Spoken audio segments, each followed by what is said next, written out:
Hey, Matt, can you test your audio real quick? Yeah, can you hear me? Yes, that sounds great. Thanks. Perfect, thank you.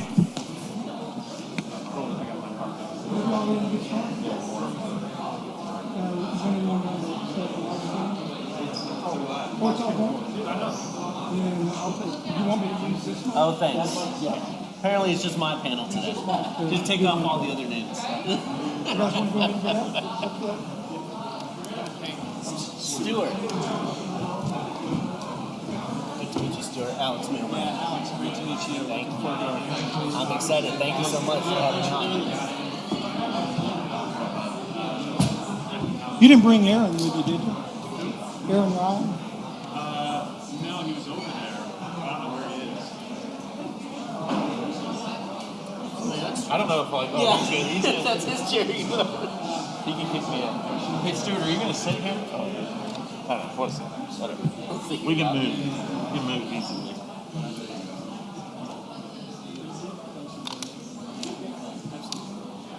Stuart, are you going to sit here or are you going to stand? What are you going to stand? Okay, so gotcha. Michael, I'm Alex Mailbranch. Good to meet you. Michael, great to meet you. I was actually just chatting with Rick the other day. Oh, no way. Yeah. No way. Well, so I was here about 6 weeks ago talking to the entrepreneurship class. Okay. And Tim was talking about a whole bunch of different companies, and he had mentioned Oros because I got a quarters in. And I was like, Oros, that sounds familiar. And you guys graduated the same year I did. I just You were didn't know. 2015? Yeah, I was 15. So I heard about what you guys were doing. Like when I was here, I heard some students were taking like some astronaut gear and making apparel, and I was like, that sounds kind of cool. Okay, blah blah blah. And then he was like, hey, you should reach out to him. So I reached out to Riff and started talking to Riff, and he sent me a coat. I was actually wearing it yesterday. Yes. And we were doing some content on the flight, shouting out Oros and stuff like that. And then, I was Dude, like, that's so awesome. And he was talking to me about the Forbes 30 and the 30 a couple weeks ago. And it's like, yeah, this one just ended, which they just announced it. But for next year, he was like, yeah, We're going to go ahead and get started. Aaron's on his way. Okay. And I'm going to do a brief introduction, but I'll introduce all of you, Sure. including the panelists. If you guys can hear me, Jason, Nichole, and Matt, I'll introduce you guys and then turn it over to Stuart, and we'll get the panel started right at noon. Hey, awesome to meet you. Yeah, great to meet you. Awesome. What's PlaneAhead? So PlaneAhead actually is the company that not just tracks you, but it's in the sense of alert. Anytime your flight goes down lower than what you paid for it, you automatically change your ticket and send you to your location. Oh, shit. Yeah, so if you bought your ticket to go from Portland to Cincinnati, it was $400, and 30 days later it was $300. It exchanges automatically, so same flight, everything like that, but exchanges, and then you get a $100 airline credit from American. That's pretty cool. That's awesome. Good morning. Inside and B2C as well. Good morning. Good to see you. I'm good. How are you? I better hear from my students.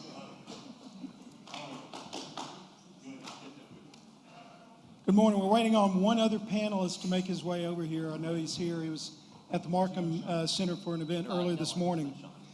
But we're going to go ahead and get started. I'm going to make some brief introductions, and then we'll have our first panel begin. I want to welcome everybody. This is our first time to run this Founder and Funders event. I'm going to give a shout out to Jim Ryan for encouraging us to do this event. He started in July and didn't let up. And I'm really excited that we're going to be able to host this thing today. For those of you who are joining us online, just so you know where we are, we're located today streaming live from the Forsythe Common in the Farmer School of Business. My name is Tim Holcomb. I am the chair of the Department of Entrepreneurship and a director of the John W. Altman Institute for Entrepreneurship. The event today features two panels. The first panel is a founder panel with Miami alumni that founded and run 8 successful high-growth companies, including 3 unicorns, a unicorn being companies valued at $1 billion or more. After the panel, the founder panel, will have an investor panel with alumni from 6 venture and growth equity investment firms across the nation. And I had the pleasure of introducing members of the founder panel. But before I do that, I want to take the opportunity to say a few words about our entrepreneurship program. Since I got a captive audience, I get to do that. I'm often asked, what makes the entrepreneurship program at Miami unique? As the co-majors and minors in our program should attest, we don't spend a lot of time teaching students about entrepreneurship. We spend our time teaching students to do entrepreneurship. Central to the design of our curricular and co-curricular programming is a fundamental belief in the transformative power of learning by doing. And I think most of our students would tell you that. With due respect to the panelists, I think our faculty also realize that entrepreneurship is more than just starting a company. Entrepreneurial thinking itself is a unique skill, and it's a mindset of sorts. And given the pace of change in the world, I think we all know that we need more graduates who possess creative skills and entrepreneurial mindset to keep pace with those changes. How big is our program? Well, last year, one in four Miami undergraduates took at least one entrepreneurship course. That's actually a little more than 4,000 students across campus. We had at least one student from every undergraduate major for only the second time ever. Almost 1,000 of you students participated in one of our 20 entrepreneurship co-curricular programs. 580 student founders created 125 actionable business plans business models that produced 42 student-led startups. And 100% of our graduates over the last 2 years have had at least one internship. 74% have had two or more. And as is evidenced by today's gathering, one thing you may not know as students is that last year we had over 400 Miami alumni and startup and business professionals engage with you, either in the classroom, in one of the co-curricular programs, or as hosts for the 50 or so interns that we ran last year. Does it work? We think it works. Last year, the Farmer Schools Entrepreneurship Program was awarded the NASDAQ Center of Entrepreneurial Excellence Award. It's an award given annually by NASDAQ to the top entrepreneurship program and institute in the world. Previous winners include the University of Chicago, California, Berkeley, Stanford, and Columbia. Last month, our entrepreneurship program was ranked in the top 10 for the 14th consecutive year in the annual ranking of the top 50 best undergraduate programs for entrepreneurs in the world by the Princeton Review and Entrepreneur Magazine. Perhaps the best indicator, though, is that our graduates get great jobs at high-paying salaries. Last year, entrepreneurship graduates led the way for the Farmer School of Business, earning more than $72,000 on average. And several of the members of today's panel are actually graduates of the program that went on to use their 4 years at Miami to pave the way for starting a company. So I'd like to take the opportunity now to introduce our panel and our facilitator. The founder panel this morning will be facilitated by Stuart Frankel. Stuart graduated from Miami in 1987 with a degree in accountancy. He is founder and CEO at Chicago-based Narrative Science. His company has raised more than $40 million in funding to date, and last month announced the sale of the company to Salesforce. Stuart also chairs the John W. Altman Institute for Entrepreneurship's Advisory Board. Participating this morning as panelists, we have Jason Holland, who's joining us electronically via Zoom. Jason is a 2001 graduate in supply chain management. He is president of Firework, which is based in San Mateo, California. Firework has raised more than $130 million in funding to date, including a $55 million Series A that closed earlier this year. Sean Lane, who's behind me here, Sean is a 2002 graduate of Miami. He is founder and CEO of Columbus-based Olive AI, which has raised almost $900 million in funding to date, including the largest funding round at the highest valuation in the history of Ohio. Earlier this year, as if Sean didn't have enough to do, He founded and currently serves as CEO of Circulo Health, which closed a $50 million seed round in February, led by Drive Capital out of Columbus. Alex Mallenbranch joined us. He's actually down for the second time this fall. Alex graduated from Miami in 2015 with a degree in accountancy as well as interactive media studies. He is founder and CEO of Houston-based PlaneAhead, which closed a $500,000 seed round earlier this fall. Michael Marksberry, a graduate of our program, graduated from Miami in 2015, earning degrees in zoology, animal biology, and entrepreneurship. He is co-founder and CEO of Portland-based Oros, which has raised more than $23 million in funding to date, including a $14 million Series A that closed in June. Nichole Mustard, who's joining us as well via Zoom. Nichole is a graduate from Miami, graduated in 1995 with a degree in zoology as well. There's something in the water, I assume. She is co-founder and chief revenue officer of San Francisco-based Credit Karma.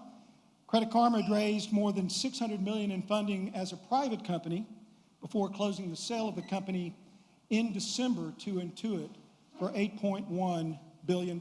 Matt Pyatt, also a graduate of our entrepreneurship program, is a 2010 graduate who earned his degree in marketing and entrepreneurship. Matt is co-founder and CEO of Austin-based Arrive Logistics, which closed a $300 million growth equity round earlier this year, and according to Matt, is poised to close 2021 with more than $1.5 billion in revenues.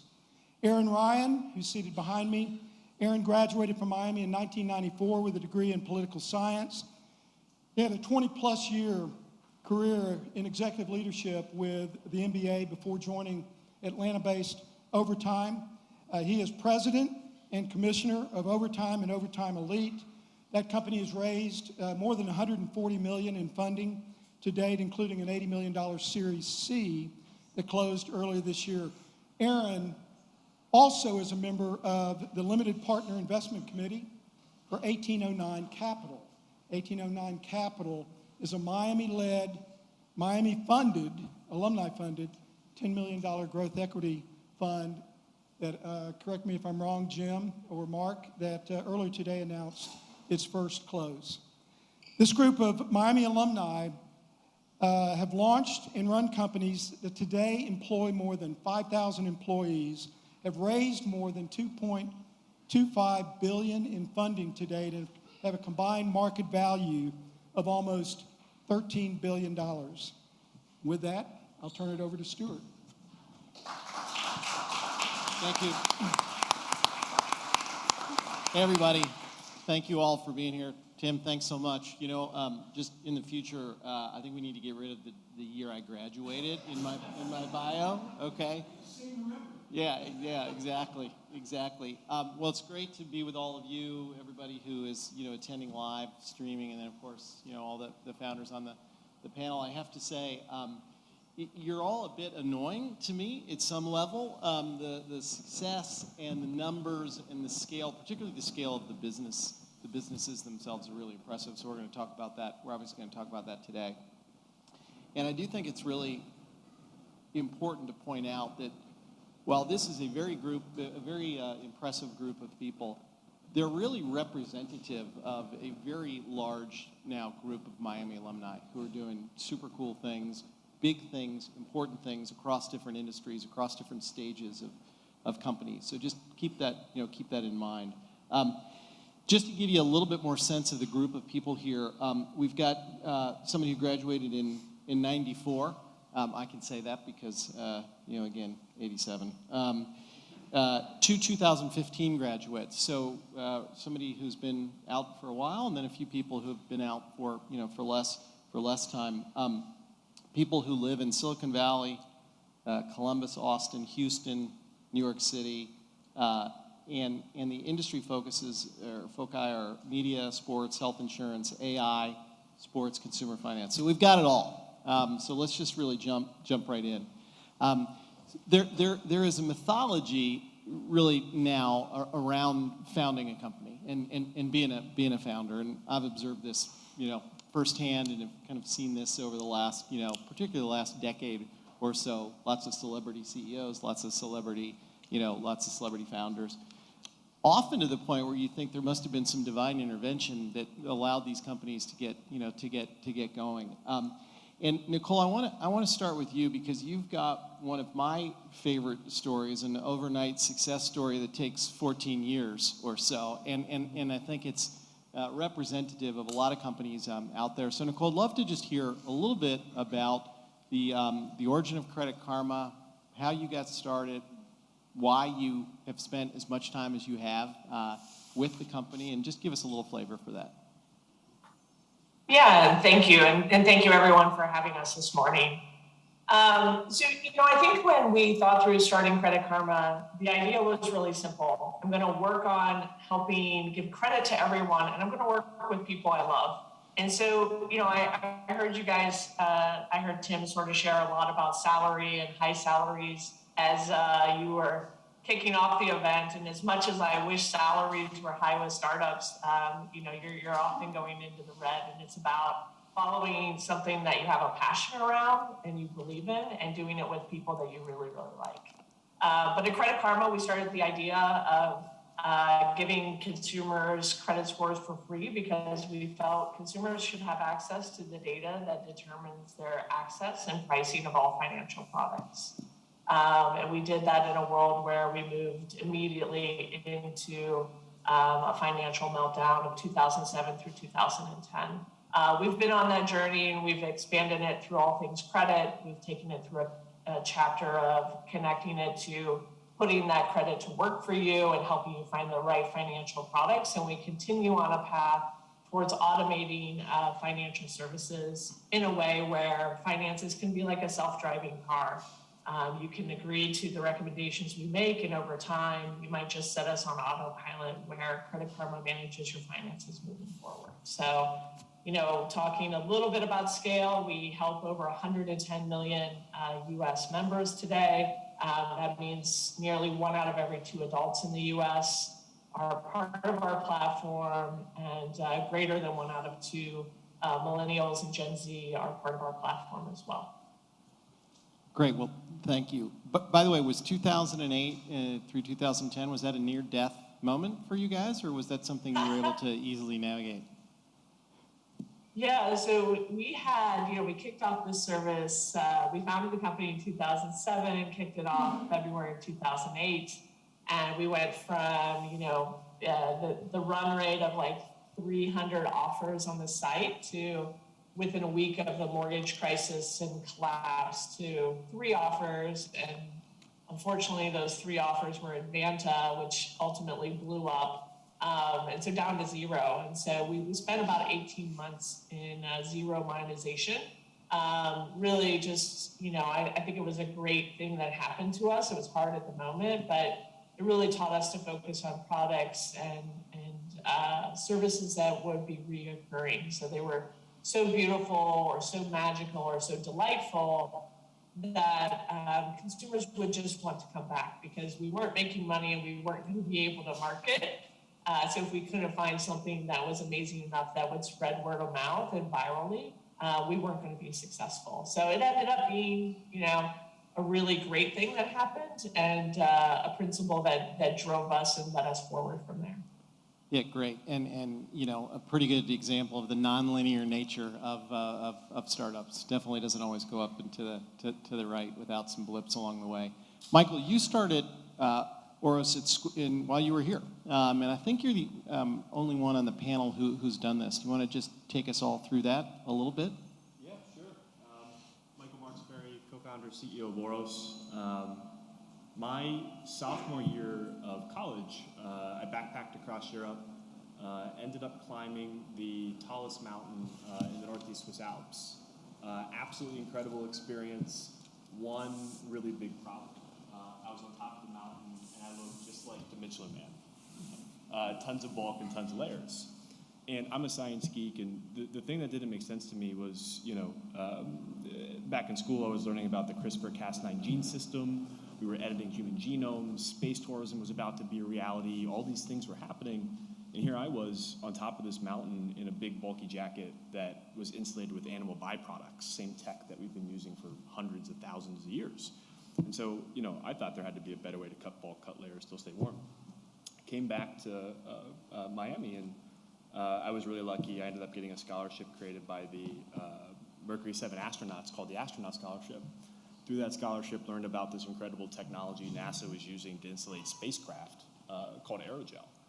Best insulation in the world, so thought, oh my gosh, what if we could take that tech and put it into apparel? Spent the remainder of our collegiate careers figuring out how to take aerogel and put it in apparel. Turns out it was super brittle, so kind of hard to do. And was really lucky because throughout that process, I had an incredible mentorship with the entrepreneurship program here at Miami.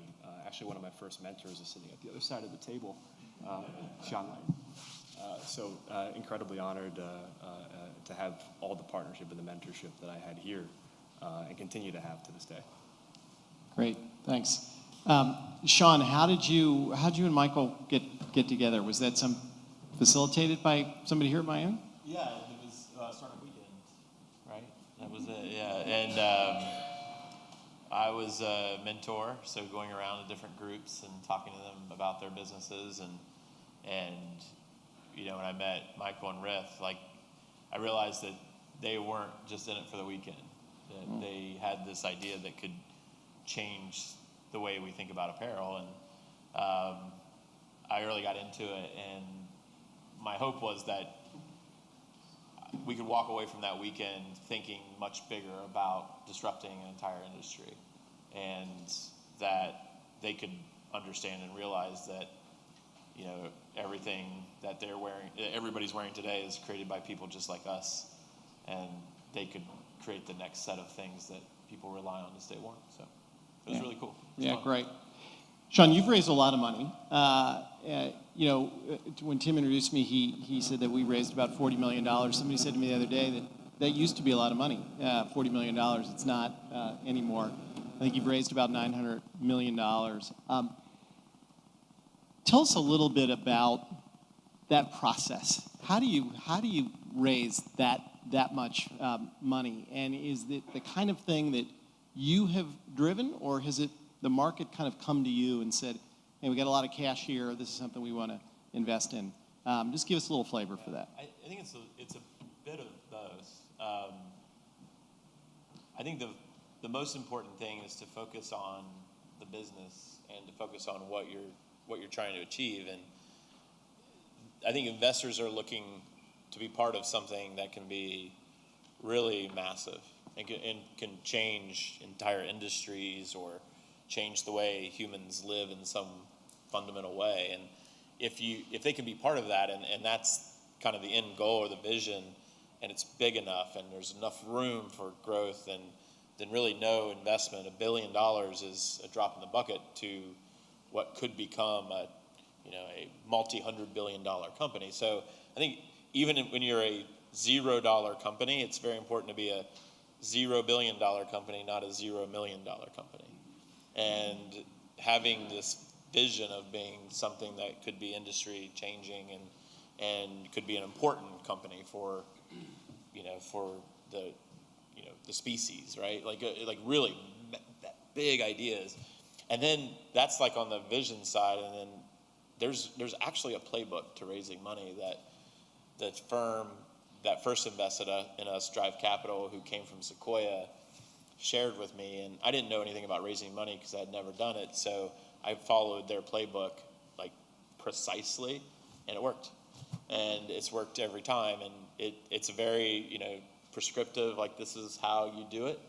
And what happens in the first, I don't know what letter we're on now, but it's A and B and C is done a particular way. But then as you hit growth stage, then it's more incoming, and that's nice. Because when it was outgoing, there was not a lot of capital in Ohio at the time when we started the company. Today there's billions of capital in Ohio. So the first round could be done in Ohio, but the rest had to be done in Silicon Valley. So I would go there and stay in Silicon Valley for 30 days and get an Airbnb and not leave on the weekends and just do that, which was cool. But it's very disruptive having to, be away from home for 30 days. And I gave myself only a 30-day deadline to pull a term sheet that I liked and sign it. But we don't have to do that anymore, which is kind of cool. So it's more incoming at this point. But the reality is, the numbers start to get really big, and it becomes so much less important about the story of the business than it was when you needed that first 10 or that first 15. In fact, I think that we're extraordinarily undervalued, and I think that there's a lot more capital needed to do what we need to do. So it's still just we're still at the very early stages of our company. Great, thank you. Matt, you've raised a fair amount of money as well. How did that? And I don't know if you did it. I'm sure you've done it in a couple of rounds, but I know you relatively recently had a big one. How did you feel after doing that? Was it relief? Was it euphoria? Was it panic that all of a sudden you got all these investors now and high expectations? How are you feeling about that? Yeah, I mean, I separate the last one from the first couple. The last one was a lot of secondary, so obviously we didn't go to market and say that, but that was really good feeling. Obviously, returning a lot of capital, early investors, returning a lot of capital to my operating partners, and obviously the co-founders had the opportunity as well. But raising capital, when we did it for the first time, I went to two individuals that I actually partnered with back in college. And they gave me $1 million, and it was like, you thought that was a lot of money. And they're like, hey, you're gonna need to raise a lot more than that. And that's one of the things that, when you start a business, you need to really understand, like, what are your uses of capital? What are your working capital? How's that gonna suck up your liquidity? And so we ended up raising another $4 million a couple of years later. But, we built a couple $100 million business on $1 million investment. So we've been really, really capital efficient as an organization. So our total capital, primary capital raise has been about 150, and we still have 150 million on our balance sheet. So, our business is a little bit different. We don't have a lot of cash burn. Obviously being as big as we are, we want to have balance sheet protection that gives us optionality to make investments if we want to. But we've been trying to be as capital efficient as possible. Going into like a significant cash burn in a very razor thin industry, razor thin margin industry has been something that we try to avoid. But overall, raising capital, what it is, it's a sigh of relief. It allows you to look forward 2, 3, 4 years and say, hey, these are what our plans are going to be, and this is what we're going to execute no matter what happens within the market. So really what I would say is it's a necessary evil to go raise the money, but it gives you the opportunity to kind of keep your head down and do what you're supposed to do as an operator. Yeah, great. Alex, you're on the other end of the spectrum in terms of at least the amount and the stage that you're in. Talk a little bit about raising a seed round and what that was like for you. First of all, if I could, shout out to the students for just highlighting the importance of building relationships, because we've got billions and billions and millions when we're doing the intros, and I'm at 1,000. So talking about sliding through the back door on that one, I'm pretty excited. So I'm raising, I wouldn't even call it a seed round, right? It's really pre-seed. The idea for the company started 10 months ago. I was on paternity leave, and I was doing something for my family, and I realized that there was an opening here where we could provide value to customers that are just like me, trying to do the same thing in travel. And so I would really call it kind of an angel round or pre-seed to validate what I've built, right? I validated it by myself. I kind of built a landing page and tried to see, okay, can I get customers? And within 7 days of having a single landing page, we had 30 customers. So, okay. And so the process of the process of raising a pre-seed or seed round is interesting, because the ease, I don't want to say ease, the relative ease in which they were talking about the incoming of getting capital. It's really, for me, it's about finding investors that are in the industry that know what I'm trying to accomplish, or investors that I know through personal relationships, because they're really at this stage, they're counting on me as much as they are my company, right? They're hoping PlaneAhead does really well, but they're really listening to me. They're hearing my story and what I want to do, and they're saying, okay, I'm betting that Alex is going to get it done. Whether PlaneAhead gets it done in the way that it looks today, maybe it looks different in 8 months from now, but it's really about selling the story and being the founder an investor says, hey, I want to follow that guy or that girl into the foxhole, and they're going to figure it out. So it's a little bit more of a taxing process. Like, Sean talked about giving himself 30 days to sign a term sheet. That is just not, I don't think, based on my network, possible, right? When you're going to investors that are, I'll give you 25, I'll give you 50, and you're just kind of collecting it based on kind of a feeling that they have on you or a feeling that they have on the business. So a little bit more work, but it's exciting. The thing I'll also say to what Sean said is it takes you away from your business. So, when you're raising at my stage, you've got to be really focused and diligent about what you're working on in the business, because half of my time is speaking to investors. I'll have a 15-hour workday, and probably six or seven of those hours each day is talking to an investor in New York, in Miami, in Ohio, in Chicago, just to see if they like what I'm doing and whether they want to be a part of it. But it's fun. How many investors did you speak with, or prospective investors, before you? I don't know, but what I do know is that on my Apple Notes, I've got my no list, and I keep track of all the no's that I get. So I know how many no's it takes to get a yes. And it's very analytical. Yeah, I've got about 4 or 5 yeses to probably over 100 no's. Yeah. Well, I'm sure everybody on the panel here, and I certainly would include myself in this, has a very long list of no's in their career. Aaron, you've got a really impressive, interesting background, and as I was talking to Tim actually just before we started and getting a little bit more background on you guys, I think you have a classic Miami story in the sense of graduating from here. You went to a great business school, and then worked at a world-class organization like the NBA for 20 years, and moved up to get various roles of increasing responsibility. And then I know you've done a couple of other things, but then you obviously scratched an itch. Have you had that itch for a long time? Is it something that you had always been sort of focused on and waiting for, and you just found the right time, or did it come about in some other way? Well, I've always said that the ingredients to success, at least 2 of them, are intellectual curiosity and having an entrepreneurial spirit. So whether I was in a cubicle at the NBA or now running an organization of 100 people in Atlanta, you have to treat every day like it's your own personal bodega. So my idea of coming to work and putting down the mat and sweeping the floor and making sure the cans are on the shelf and checking the till, like that's been my attitude forever. And to be able to apply it to a business like Overtime Elite and to join founders like my current founders, Dan Porter and Zach Wiener, has been a lifelong dream.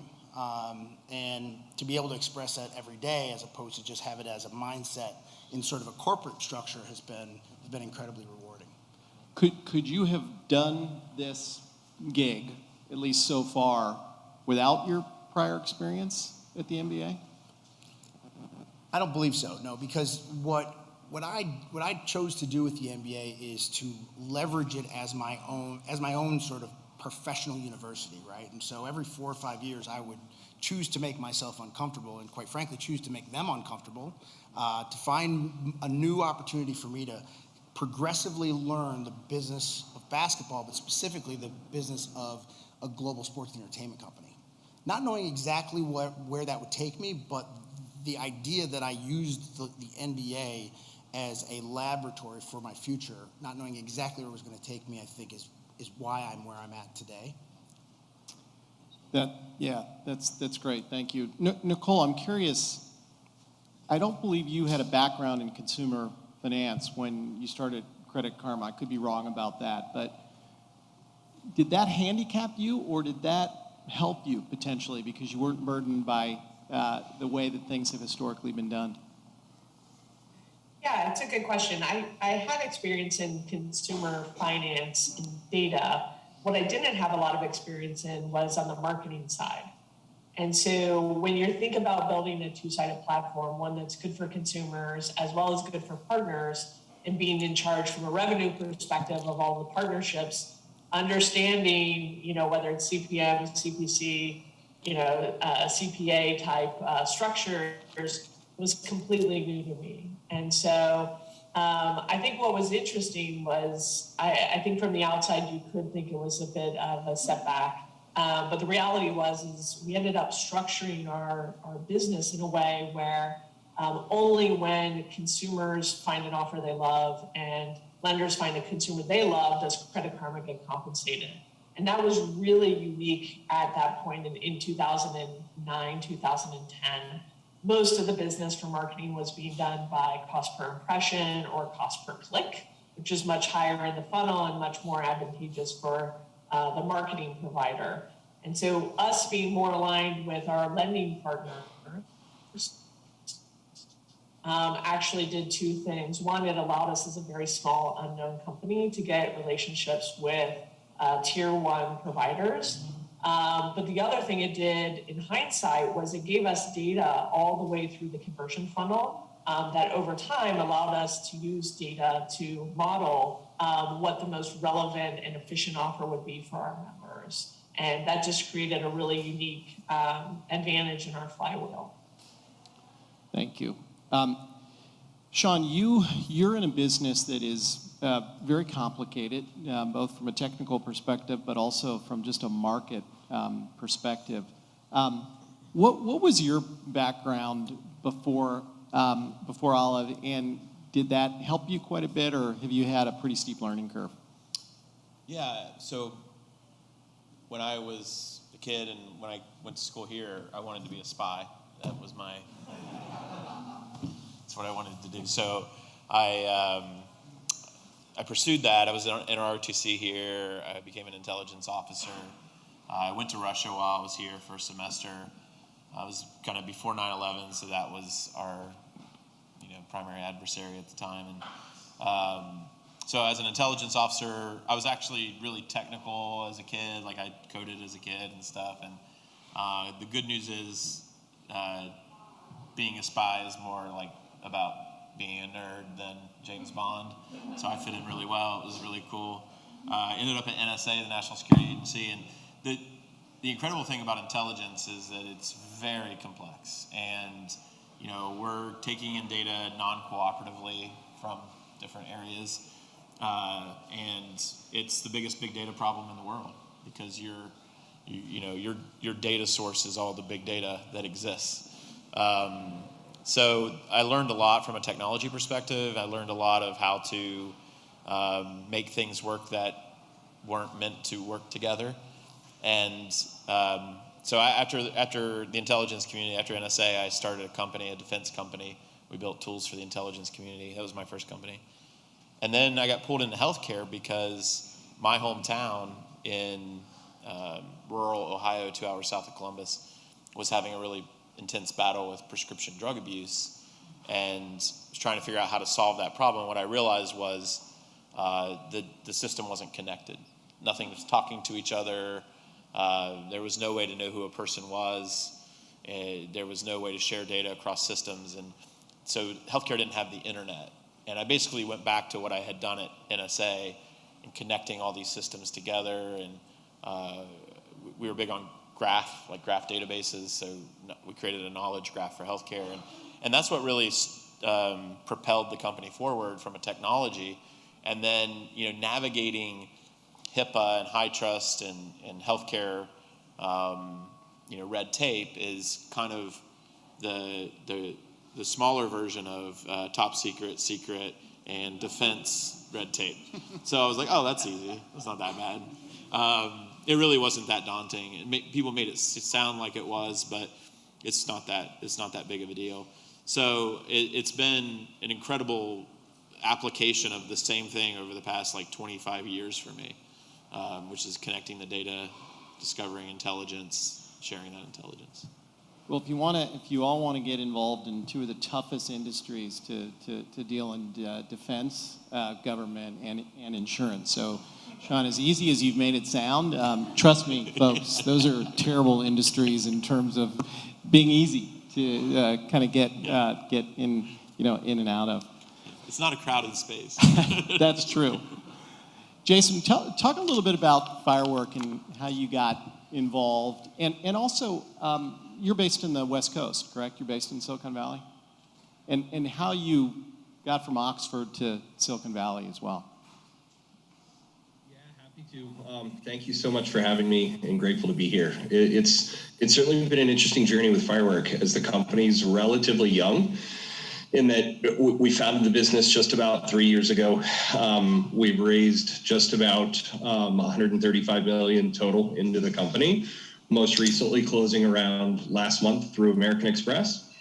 And, I think for us as a startup, Firework seeks to take what the walled garden social apps have built and done so well relative to digital consumer interaction and how we engage with content from a short, vertical, mobile first stories perspective, which is what you see on Instagram and TikTok, et cetera. But the issue that we were trying to solve for is so many businesses across retailers, direct to consumers, CPGs, their media buying agencies, et cetera, are pushing their consumer bases into an ecosystem that they don't own. So, Firework has kind of said to itself, why don't we seek to become the base operating system that powers short video, shoppable video, and live stream commerce for the open web?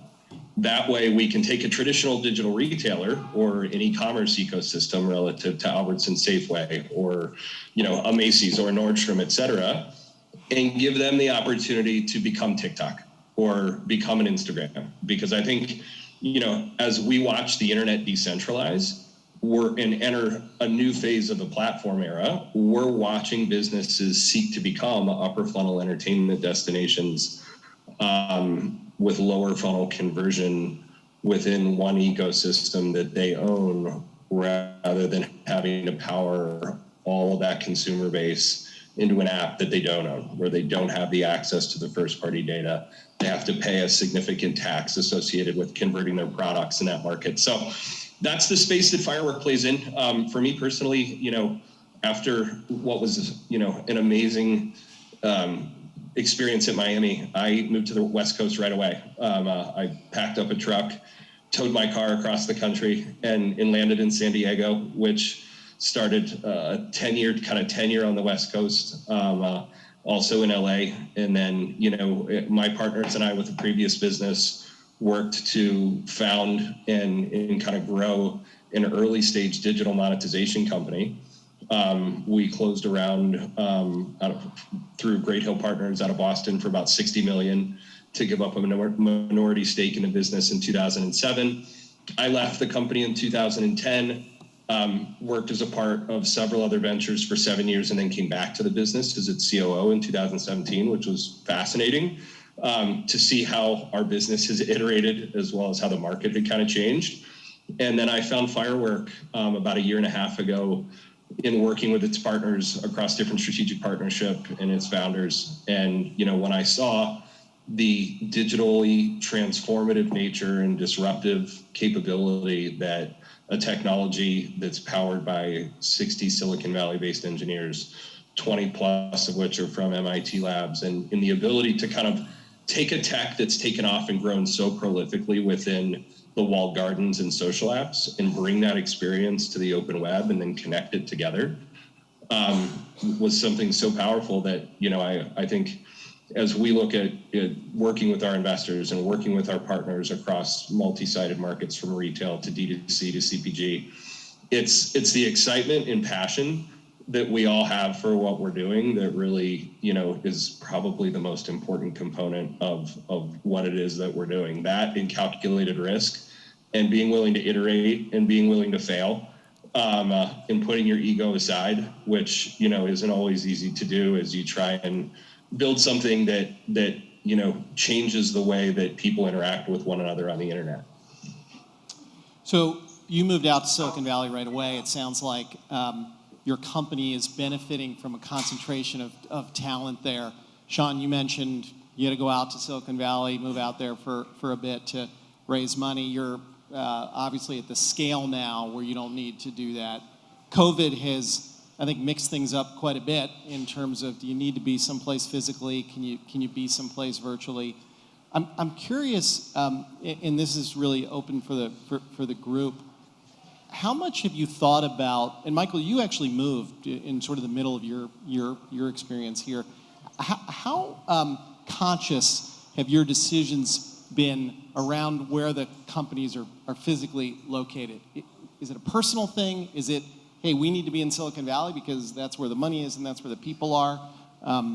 Who wants to jump in and talk about that? I mean, I will, just in that I started at Overtime last December, and I hadn't met I didn't meet a colleague physically until about 4 months ago. And we made a decision in the middle of a pandemic to choose not Brooklyn, where Overtime is based, but Atlanta, for us to build a 103,000 square foot building in 5.5 months. And to do that actually showed me the capabilities of what great culture can help stimulate. Overtime's base culture as the next generation sports media and entertainment company is really built on the backs and minds of young creators, young athletes, and their fan base. And so when you're built with that, of people who are used to being, in fact, very native in Slack and communicating over tons of different sort of video-based platforms, your ability to launch a new business is actually, it's surprising. It's surprising and daunting at the same time. And so for me, I live in New Jersey, but we decided to build a business in Atlanta because there's a thriving talent base there in sports and entertainment, and it has a rich heritage of not only diversity, but also the idea of really a great creator community. And so we didn't make the decision to park it in Brooklyn, even though that's where we're based. We planted it where we thought it ought to be, and are building around that. And do you have employees, or will you have employees all over, or are you primarily focused on Atlanta in terms of getting the whole group there? We have 210 employees across the parent company and the new subsidiary league, and it's split between Atlanta and the New York area. Okay, got it. Michael, you moved. What precipitated that? Yeah, I think Aaron's spot on. I think it's a talent play more than anything else. For the consumer brand under the Oros ecosystem, Portland is the technical apparel hub of the world.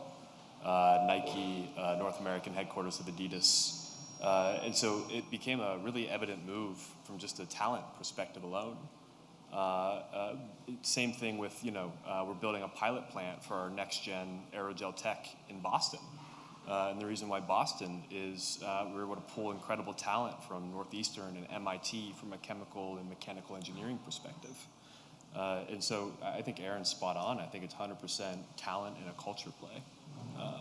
Even in the world of COVID, albeit to your point, Stuart, we are going more virtual. Yeah. Sean, you're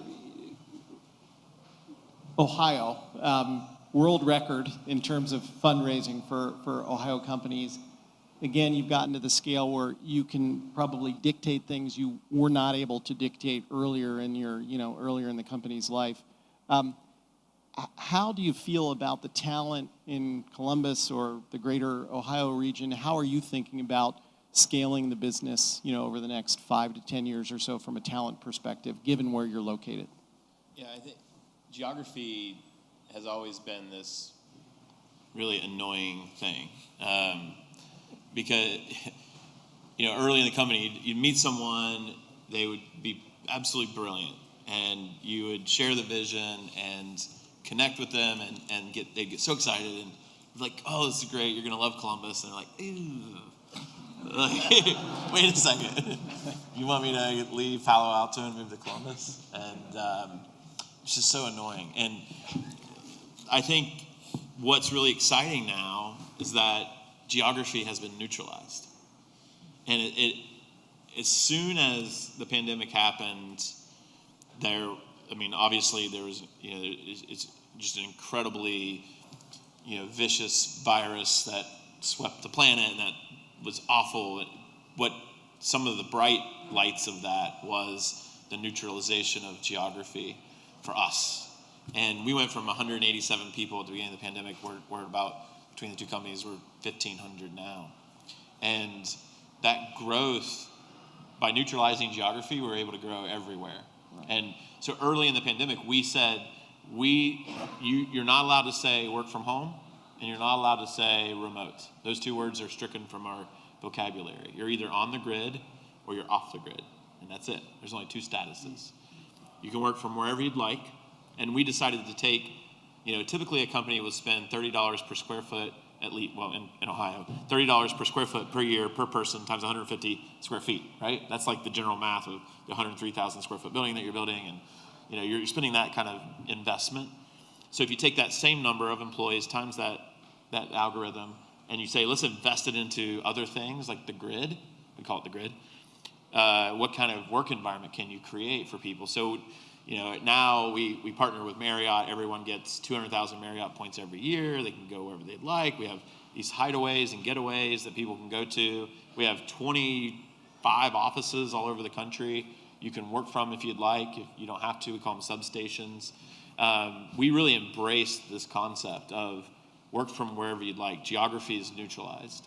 And it's been incredible. Now we're starting to open up offices in other countries, and that's really, really exciting.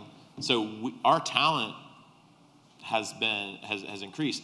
And the crazy phenomena is that people are moving to Columbus. I knew. Isn't that, it's so wild. I knew that was good. People are like, I'm thinking about Worthington, which is where I live in Columbus. And I'm like, come to Worthington. That's going to be awesome. I was just going to say that it's sort of better than neutral if you live in Columbus, right? Because there are people, there are plenty of people who are staying in Silicon Valley, plenty of people still going out to Silicon Valley.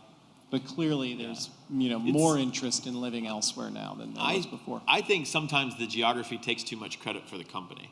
And it's not something that people say, but they're like, oh, like Portland or whatever, it's great, great for companies. Like, well, it's people there who did it. Every city says how great they are and like how everybody's so collaborative. Like, yeah, everybody says that in every single city if you ever go to. It's really the people. And like, you just gotta, I think, focus on the people, because it doesn't matter if you're in Portland or it's the idea. Silicon Valley is not a place; it's an idea. It's about, it just got bigger. It got bigger over the last 2 years. It's now the entire world. It's a good way to look at it. Anybody on Zoom? Any thoughts on geography or how things have changed over the last few years? I think I'll just add just a quick note. For us at Credit Karma, I think it was really helpful not to be in a New York or a Charlotte initially. We actually are in Charlotte now. But initially, we didn't want to be where all of the financial service talent was, because sometimes when you're trying to evolve or disrupt an industry, you don't want to be somewhere where people are going to tell you why it doesn't work, how they've tried it before, and they've seen this, and you can't do it. So for us, being in San Francisco was fantastic, because it is a world of optimism and imagination and dreamers. And, I think that ability to have space to imagine what others just classically couldn't gave us a lot of runway. Now, as I mentioned before, we are now in Charlotte, right? It's a combination of being in the research triangle of colleges and having really great talent out there, and also having a lot of banking infrastructure, which is an area that we are growing into. So being able to pull in the talent to bring in that operational complexity that exists inside banks into Credit Karma at this stage was a great move for us. But similar to Sean, we have a very flexible environment. We don't call it remote. We don't call it work from home. We know that going back post-COVID is just going to be a very different work environment for our employees than it was previously. Yeah. Any other thoughts? Yeah, go ahead. Yeah, so I think everyone has spoken to the company side of it. And since I'm much, much smaller, right, the entrepreneurial, me as the entrepreneur, right, when I made the decision to go to Houston, it was how am I going to accomplish these things as a person, or personally? So I sold my house in Denver and moved to Texas because it was cheaper for me and my family to live, so that I can put money into my business. It was an area where I'm in the center of the country, so if I need to go to see an investor in New York, okay, it's 2.5 hours. If I need to go to California, it's 2.5 hours. When investors say, hey, where are you based? My answer is always, I'm based wherever you need me. So, like... The right answer. So, from a company standpoint, yes, talent, and, I love the on the grid, off the grid, that's phenomenal. But when you're at my stage, or, when some of these students are going to be entrepreneurs in the next couple of years, you're going to be at my stage first. you should think, okay, what do I need, the entrepreneur? Because ultimately, you're going to be the one sacrificing your time, your energy, if you've got a family. So you need to think about those things that you need to put together in order for you to be successful, and then you can get to Sean's stage. But if I'm not successful as a one, then I can't hire number 2 and number 3 and number 4 to get to Sean's stage. So that's a consideration as well. Well, companies at Sean, like Sean's company, you know, there's been a remarkable number of companies that have relocated to like Big Sky, Montana, right? And for similar reasons, Alex, that you described, but very personal reasons, the CEO or one of the founders decided they wanted to. Really interesting retreat somewhere. Who Minneapolis. Yeah, in Hawaii. Well, he has his own. I heard there's like a camp that's being built. Have you heard about this yet? No, we haven't closed yet though. So maybe they that comes later. Unveil that, you know, once you close. Yeah, interesting. Any other thoughts on? One little. This is kind of funny, but press releases. You know, after we said we're going to do the grid, we work on the grid. We did a press release and they were like, Columbus, you know, Olive, Columbus, Ohio. It always says the city. I'm like, no, you can't say that. It's no longer. It's just put the grid. And and the PR Newswire would not let me do that. But I made them just put USA. And they're like, our system won't allow us to not put a city. I'm like, just put USA. So they changed their system. So it just says, when we do a press release, it just says USA. I thought you were going to say any city USA, which would have been like a good compromise. Once we open our first global office, we'll have to figure out something else. But it was a fun thing. Yeah. Well, it's an interesting time. I mean, you know, clearly my own experience has been evolved from you go to an office every day, and certainly in the early days of your life, you sit in one physical location, and that is very important, and it's critical to the success of the company, and that has been completely been, you know, blown up at this point. Let me pause for just 1 second though. Are we going to take questions from the audience? Okay. So does anybody have any questions that they want to ask our group immediately? If not, think about a couple, and I can keep going. Is this on? Yeah. Hi, I'm Danielle. Thank you all for coming. You guys are legends in the entrepreneurship department, so it's an honor. I would like to know a little bit more about, Aaron, you mentioned that you intentionally made yourself uncomfortable through the organization you were working with. I want to know a little bit about how each of you did that and how taking the jump went. I was doing a little amen chorus when Aaron was talking because I started my career at Amazon. I worked for Amazon for about 5 years, and if you go on my LinkedIn, I changed jobs about every year. And not just changed jobs, changed where I lived. So I started in Silicon Valley doing operations. Then I moved to AWS to do cloud sales, which I didn't know anything about the cloud or sales. And I did that. I moved to Australia to do that. And then I did cloud delivery management and like cloud migrations and moved back to the United States in Boston to do that. And so, yes, I think it's a prerequisite to challenge yourself and force your company to support you in that. Every week or every month, whenever you have your feedbacks with whatever boss, you say, boss, this is a year from now, I don't want you to be my boss. This is where I want to be. And they need to help support you to get to that. And so you can start to build the complementary skills to build a good baseline. Because people ask me, I think during the intros, I got my accounting degree. I'm obviously not an accountant. But I did that at school because I was like, all right, I want to go to school to do something that someone has to teach me. Marketing and all this, like I'll pick that stuff up. Accounting, I need someone to teach me that. And so that's why I went to school for accounting. And when I go to different parts of the organization, I do the same thing, like cloud migrations. I need someone I'm going to do cloud sales, learn about the business, then I'm going to do cloud migrations. And so now I'm in travel. I've never worked in the travel space. It's all a learning experience for me, but it's building those other skills that build a good foundation for you to be able to go out and convince the investor, hey, I've never been in the travel space, but you're going to want to follow me because I'll figure it out. you learning all these other skills tells somebody else, whether it be a boss or an investor, hey, I'll figure it out. And so I think you have to be the driver in that. There's not a lot of organizations that will say, hey, do you want to do something else? Do you want to try something? No, you've got to say, hey, this is where I want to be. I need you to help me get there. And sometimes it's even saying things like, people are always negotiating for salary. Negotiate for continuing development. I talked my bosses into paying for my PMP certification. Yeah, they will most likely give you the $4,000 it takes to get your PMP certification. They will raise your base salary another $5,000.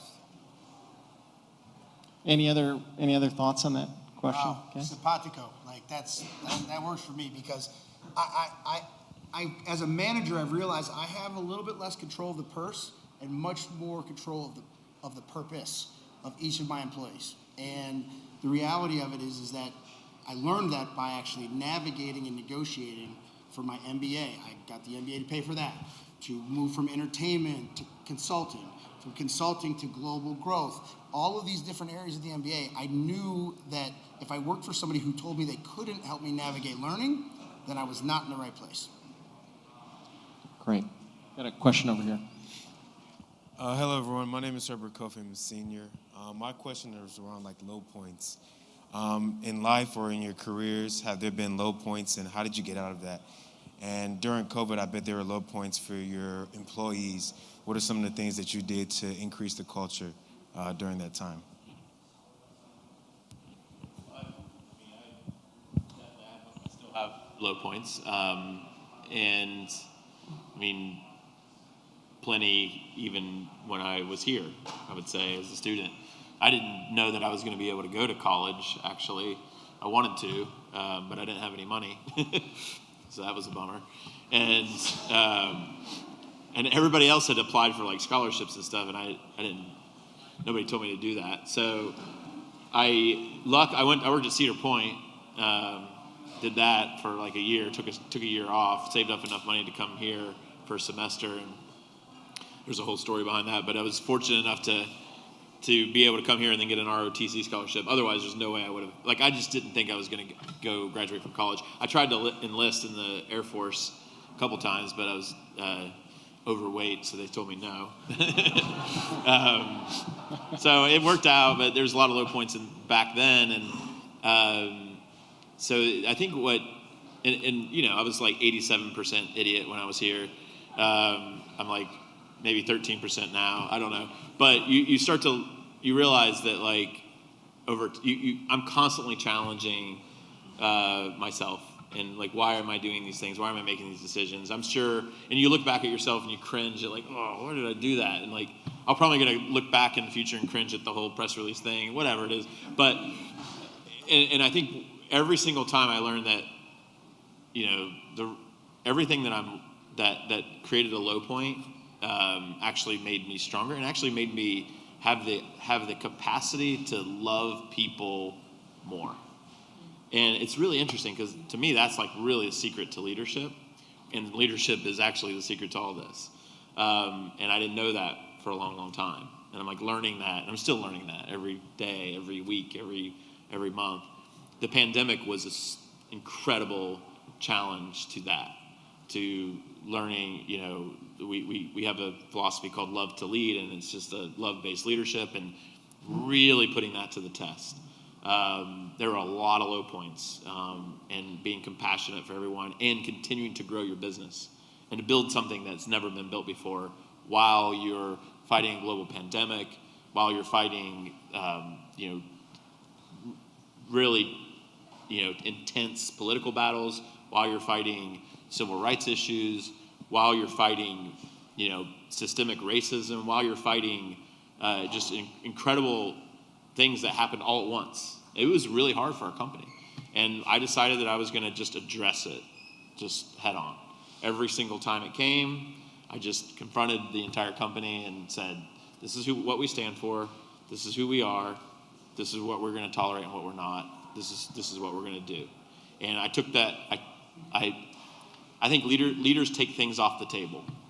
Leaders come in and say, I know everybody's debating, spending hours debating this. Let me tell you, 97% of those are not going to happen. These are the choices. We're going to do these two things, or one thing. We're going to do this one thing. This is how we are going to act as a company. This is our values. This is what we're going to do. So really, really tough. But those low points just, I guess, teach you how to love people better. If you chart what Sean just talked about, there was a mix between vulnerability and leadership, and those two things can coexist, because sometimes as leaders we don't believe we can be vulnerable. And I think part of going through these things is to admit sometimes you've never been through it, and to actually have your own sort of personal board of directors so that you can go to people when you can just say flat out, I don't know what I want to do in this situation. Nichole, any thoughts? I'll just share this last year for us, or actually 2020, was really tough, right? When COVID hit, many of the financial service providers similarly pulled all their offers. They didn't know if we were going to go into another recession. They didn't want to open new accounts. They didn't want to continue funding. So, we're in the middle of having just in February announced our sale to Intuit for $8.1 billion. And all of a sudden, our revenues are on a free fall, unfortunately, through no control or no, bad act of ours. And I think that, the gentlemen have sort of hit the nail on the head. There's this moment of clarity when you're in a low point of what matters to you. And then there's a moment of conviction and communication to the organization of where you're going and why.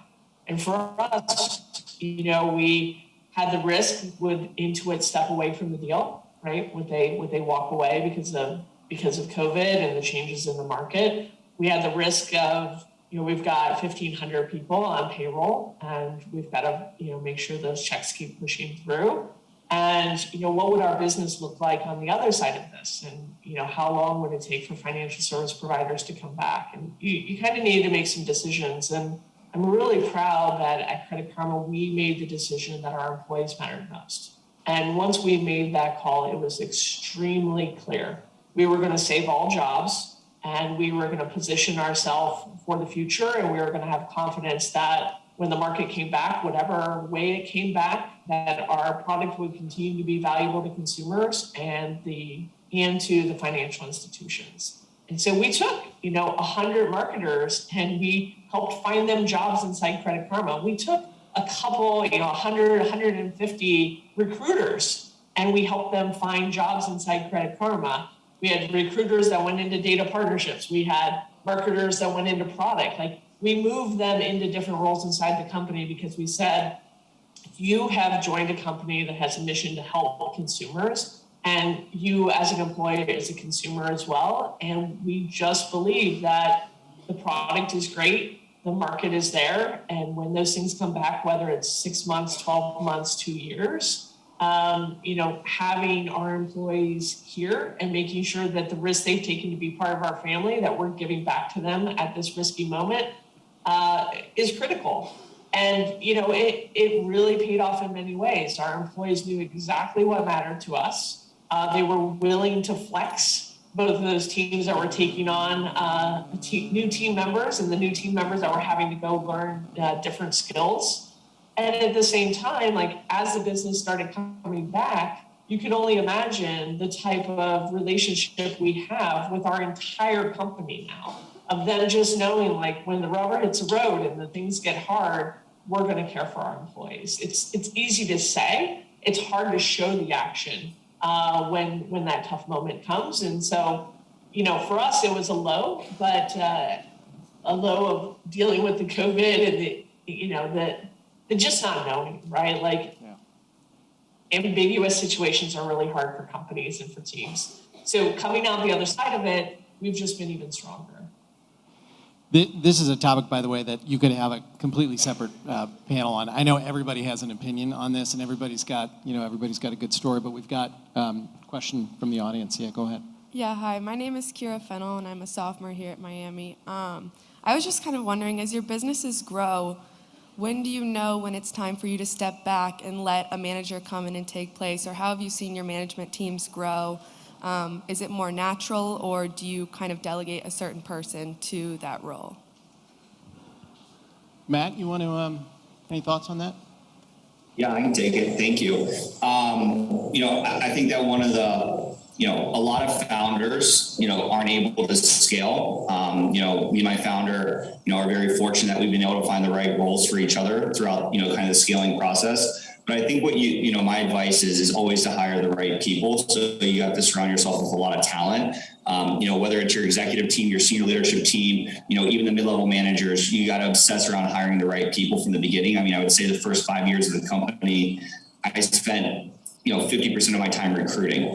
Now we're in a position where, we'll hire 1,000 people next year and 95% of them are right out of college. So that's a very different type of recruiting now. But when you're building your team from day one, you want to surround yourself with really talented people. And one of the things that I'll say as a lesson is, the people that are your CFO hypothetically day one are probably not going to be your CFO in year 3 or year 4. So making sure that you're getting the, materials technology. I think the key is to acknowledge that you don't know what you don't know, and to build an incredible team of people around you that know a lot more than you do. I think we got time for one more question. Hi, my name is Mason Williams. I'm a junior here. I actually have my own startup. I started freshman year, and I'm just getting to the stage in this company where I'm looking to kind of grow, and I'm looking for investors, and I'm finding it difficult to be able to let go of this company. And how do you, it's kind of like I brought it up, how do you be able to be okay with giving people kind of the reins and letting them take over? Are you giving up equity? Are you giving up control, or are you giving up equity? Just equity? Yeah, it depends. If you think it can be big, then the equity. It's interesting. My first company, I didn't have investors. It was not venture backed, and it was great. It was great. It was fun. We had a good time, but it didn't change defense. It didn't. The battlefield's still basically the same. It did some things around the edges, but it wasn't meaningful to I don't know, the human race. And then the second company, I never thought about equity at all. This company, Olive and Circulo, I just don't even care. Whatever it is, it is. And it's been incredible because the opportunity is much bigger, and it can be such a much bigger company. And the score will take care of itself eventually. And I don't know, it depends on how big you want to make it, is what I would say. Anybody else have? Mason, right? So I want to talk about things on the peripheral of what you just asked, if you don't mind. First is, you said you're deciding you want to get investment. The question is, are you sure you need investment? Right? A lot of companies will think, or a lot of founders will think, I need to get venture capital in order to accomplish what I want to accomplish. And more times than not, that's not true. I started PlaneAhead by going on CARD.co. It's a single landing page, and I signed up for a Stripe account. It was $30 between those two things, and I had 30 customers in 7 days. And I was checking flights by myself on the back end anytime I got it. I did that for about 7 months before anyone cared enough to say, hey, do you need some investment? So I would say, as long as you've extinguished every opportunity for you to take care of the things that you need to do, and then you say, all right, now we need some venture capital. And when you say venture capital, start with family and friends and angels before you get to institutional investors. Because the moment you take somebody else's money, or at least this is my stance on it, the moment you take somebody else's money, the pressure is so much more. Their money is much more important than my money. I alluded to it earlier. I sold my house to put money into my company, and I would rather do that. I've got a wife and 2 kids, by the way. I would rather do that than take $50,000 of an investor's money, because there's a lot of pressure that comes with that. So you need to make sure you're ready for that. And then the other thing is, if you're going to start to extend equity to other people, I know this is gonna really stink, like it really stunk when I do, but hire a lawyer, like do it right. Make sure that they are taking care of your interests from all of that standpoint, because once you make that mistake, put something on paper, you can't go back. So once you give away equity, like you can always give away equity, and if the agreements are written in the correct way, like if it's not working out within a year or whatever else, like you recoup that and no harm, no foul, we tried it. But if you just go about it and say, yep, 20%, Sean's a good guy, like he's gonna make it work, well, then you'll have yourself a social network Facebook situation. You don't need those kinds of problems. Because if it's a big company like Sean is saying, like that represents millions or billions of dollars. Now, it could be no harm, no foul, the company didn't work out anyway, but invest in a lawyer at the beginning instead of trying to do it cheaply, because there's a large difference between trying to do it the right way legally than in recouping that because you've made a mistake or it just didn't work out than otherwise. So that didn't specifically answer your question, but I think those two things are important. Sorry. It's all right. Good. Thanks. And with that, we're going to end the first founders panel. Let's give the group a big hand.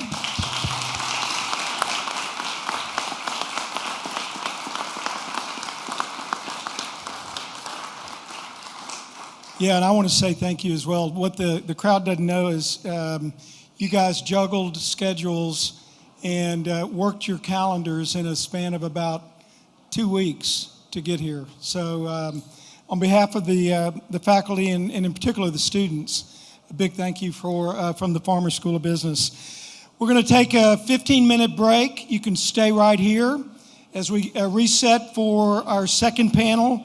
The second panel will be a group of investors facilitated by David Wilbrand, who's one of our entrepreneurs in residence. We'll begin promptly at 1:15, so please get back to your seat if you get up.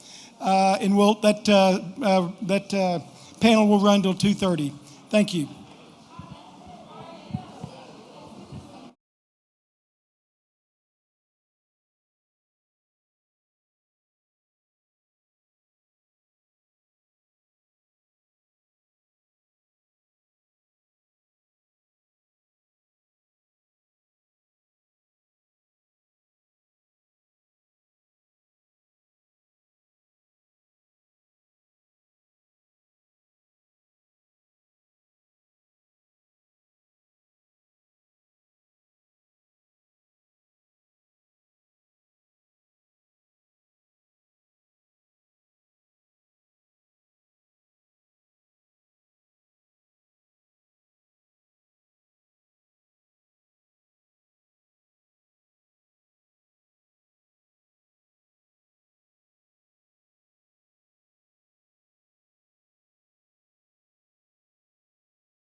I'll let you introduce.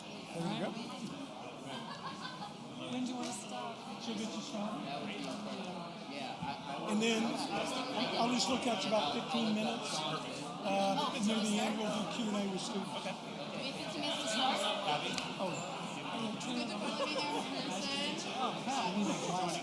Testing. Oh. Are you ready? Please take a seat, and we're ready to start the second panel. Come on in, take a seat, and we'll get started.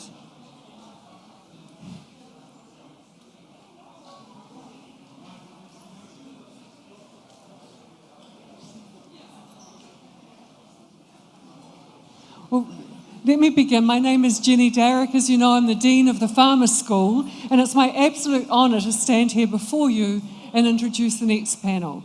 As you know, our winning aspiration for the school is to be the nation's top undergraduate business school, and currently we're ranked 17. We strive to achieve our goal by focusing on excellence in all that we do, whether it's the curricular, the co-curricular, or experiential learning opportunities. And you know, students in front of me, the opportunities that you've been given, the gifts that you have, abundant gifts that you have to receive by being here.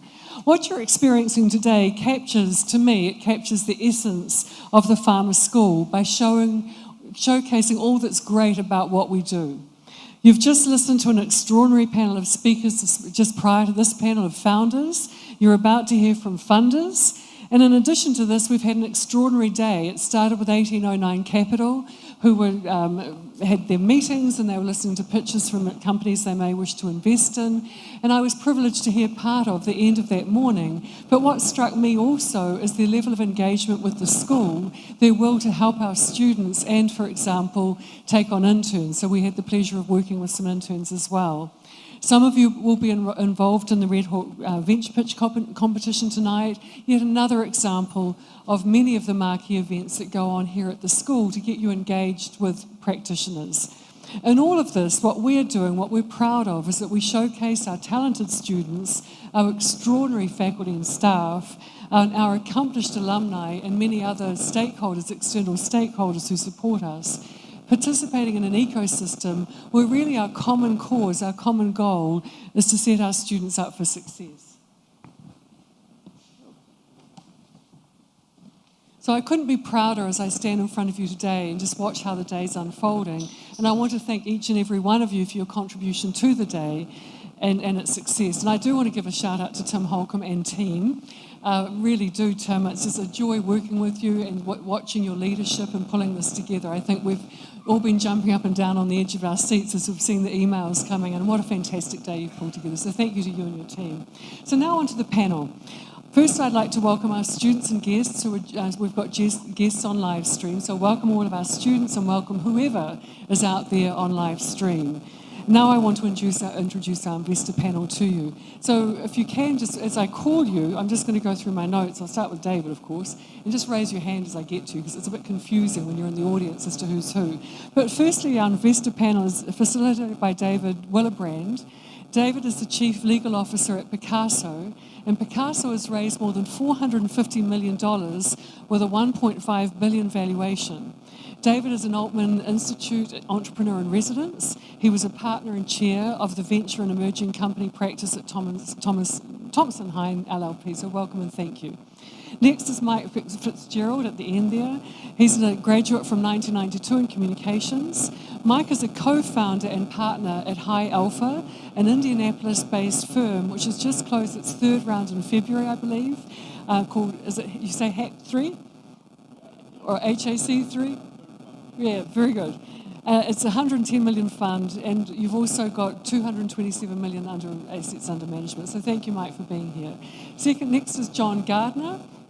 Hi, John. A 1984 Economics and Political Science graduate. John is a partner at NGP Capital, a Palo Alto-based fund with $1.2 billion in assets under management. John is also a member of the Limited Partner Investment Committee for 1809 Capital. Next, we have Michael Harper. Very good to see you, Michael. A 1995 graduate in finance, not 85. Michael is a partner with Capital Midwest Fund, a Milwaukee-based firm with $75 million in assets under management. Then Trish Lukasik beside is 1992 Finance and Economics. Trish is a partner at Atlantic Street Capital Advisors, a private equity firm headquartered in Greenwich, Connecticut, with $1.4 billion in assets under management. Welcome again, Trish. Patrick Meenan, toward my side, 2005 graduate in business.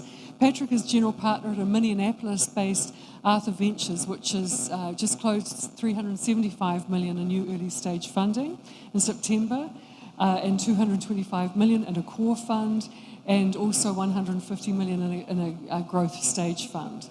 So you've got in total, I believe, 650 assets under management, million assets under management. And Abigail, thank you for popping in. We had a last minute change, so Abigail has come onto the panel at the last minute, but we're really grateful to you, Abigail. And what a resume.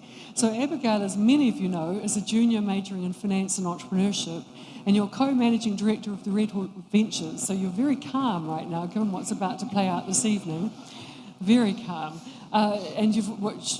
And it's a fund, as we know, it's a $500,000 fund that invests in Miami-led high-growth companies like Oros and Mad Rabbit Tattoo, among others. And you've provided many abundant leadership roles. You've taken on many leadership roles. You've completed internships as an investment analyst with New Stack Ventures in Chicago and Ohio Innovation Fund in Columbus. And you've been a member of the Miami Student Venture investment team that competed in the 2021 Venture Capital Investment Competition, and you won the US regional title and earned a place in the international finals. So wow, thank you. Thrilled to have you here. And I'm going to pass the microphone to David and let David leave. So thank you very much.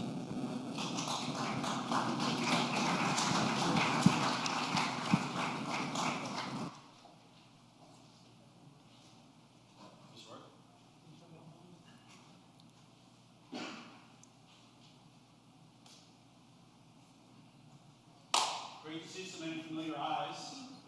I was going to say faces, but eyes. Abby, thank you for joining us at the last minute. I didn't realize it was because we needed a replacement. I thought they wanted to make sure that our blended age was the same as the prior panel. And so Abby helps us in that regard. So that's what investors do. You know, we balance the numbers to make it work. Are we ready to go with this? Great. Hello. Great to be here. Really my pleasure to join such an esteemed group of funders and Miami allies. I thought maybe we should start by reflecting on the last panel. Did any of you have any thoughts, reflections, perspectives, comments on what we heard the last hour? It was really an amazing experience, I thought. Let me just open it up to the panel. I was truly inspired. Just a reminder of what makes me, get into the venture business in the first place is the opportunity to work with entrepreneurs like the ones we just heard. So. Absolutely. Yeah, Dave, I would add the idea of hustle that comes out of that group. I mean, in investing and raising capital, often people are looking for a formula, something that is just prescriptive. And I think you heard in the stories earlier, there are many, many different ways to kind of rise up and succeed in building a business, and they all took very different paths. But there was a very clear degree of hustle from each one of those people. Yeah, I would simply say that one theme that played through is that it's a people factor, and getting people right is as important as the money you raise, because along the way, the people are really your greatest asset to growing a substantial business and something that's valuable for a long term. The one last thing I'll add anyway is I was really struck by how much similarity there was. You know, when you sit on the side trying to raise funds, you feel maybe very alone and up against this machine of trying to raise. And when you sit on the side of investing, you're trying to sort the wheat from the chaff and try to figure out what you want to do. And yet when you hear their stories, I was so struck sitting in the audience of they could apply to probably any one of us up here. And so just recognizing that there's more in shared experience than there is difference. And I think if both sides actually thought that when you went into the process, it would probably feel a little bit more enjoyable for everybody. That's interesting. So we've got inspiring, we had people, we had hustle, we had commonality. I was thinking authenticity. That was something that really shone through for me. There were a lot of commonalities, but also a lot of differences, but every one of those entrepreneurs and every one of those founders was incredibly authentic with us this morning. And I think the one thing that I might add as a takeaway for students in particular is I think, easy to think or assume that they're all extroverts because they're willing to sit up here and speak to you, but I would bet you that at least half identify as introverts, if not more. It's just one of those things they've learned to overcome in the moment, and then they'll go to a quiet place and recover for a while after that experience. So speaking of students and Miami students, why don't we start with talking a little bit about Miami and your experiences here, and what you took away from it and how it brought you to where you were, what you learned, what you were taught. Trish, you and I had a conversation about this that I thought was interesting, so maybe start with you, and then John, if you want to jump in afterwards with some thoughts that you had shared. Happy to. So I'll share one thing to open that I shared earlier this morning at the 1809 meeting, which is it is unbelievable to be back on this campus, and all the emotion and all the experience comes back to you immediately. So this may not resonate to you yet, but I promise it will one day. And I just look at your future self and enjoy the moment, because it is a magical place to be. And I don't think I took it for granted, but coming back reminds me every time of how fortunate I was to have this experience. And one of the important lessons I took from here, there are many, but one of them, I think in today's parlance, would probably be moving from a fixed mindset to a growth mindset. I didn't know that's what it was. What it manifested itself as during my time at Miami was sort of being open to opportunity and trying new things.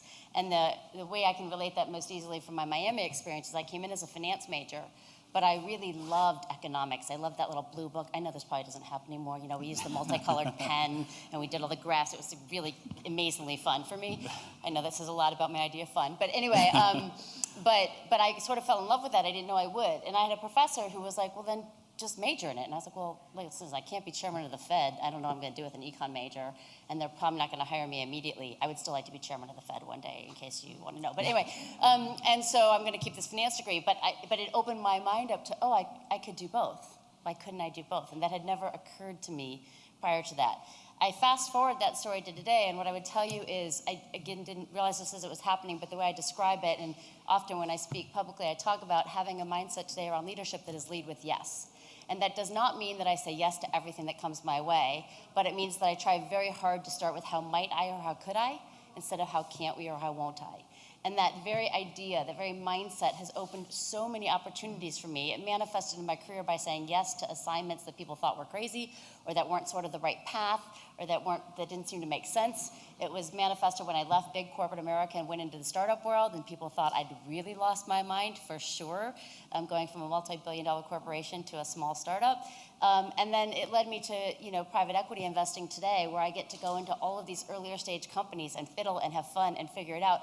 But I couldn't do that effectively had I not done all those other things along the way that gave me the skill set and also the confidence to understand how to operate in different environments. So I am working on businesses today that I literally know nothing about 100%. And yet you can figure it out and learn that you have a lot of transferable skills because you picked them up along the way by being open to change, being willing to fail a little bit, but being willing to grow a lot in the process. And that I very much learned here. Great, thank you, John.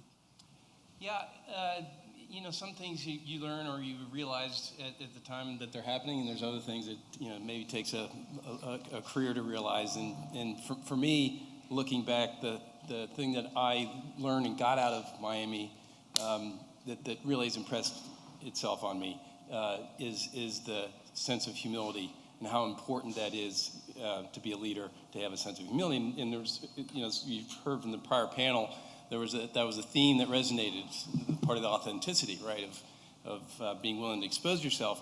But I moved to San Francisco, and I've been out there for 20 years, and wouldn't be any place else for the work that I'm doing. But it is a place where it's not known for having a lot of humility, and there's a lot of super smart people, MIT, Stanford, Harvard resume kind of people. But a lot of those people, what they want to do is the first thing they want to do when they walk in the room is establish that they're the smartest person in that room. If that's what you're doing, people that operate from that fashion, in particular as leaders, they're not good listeners.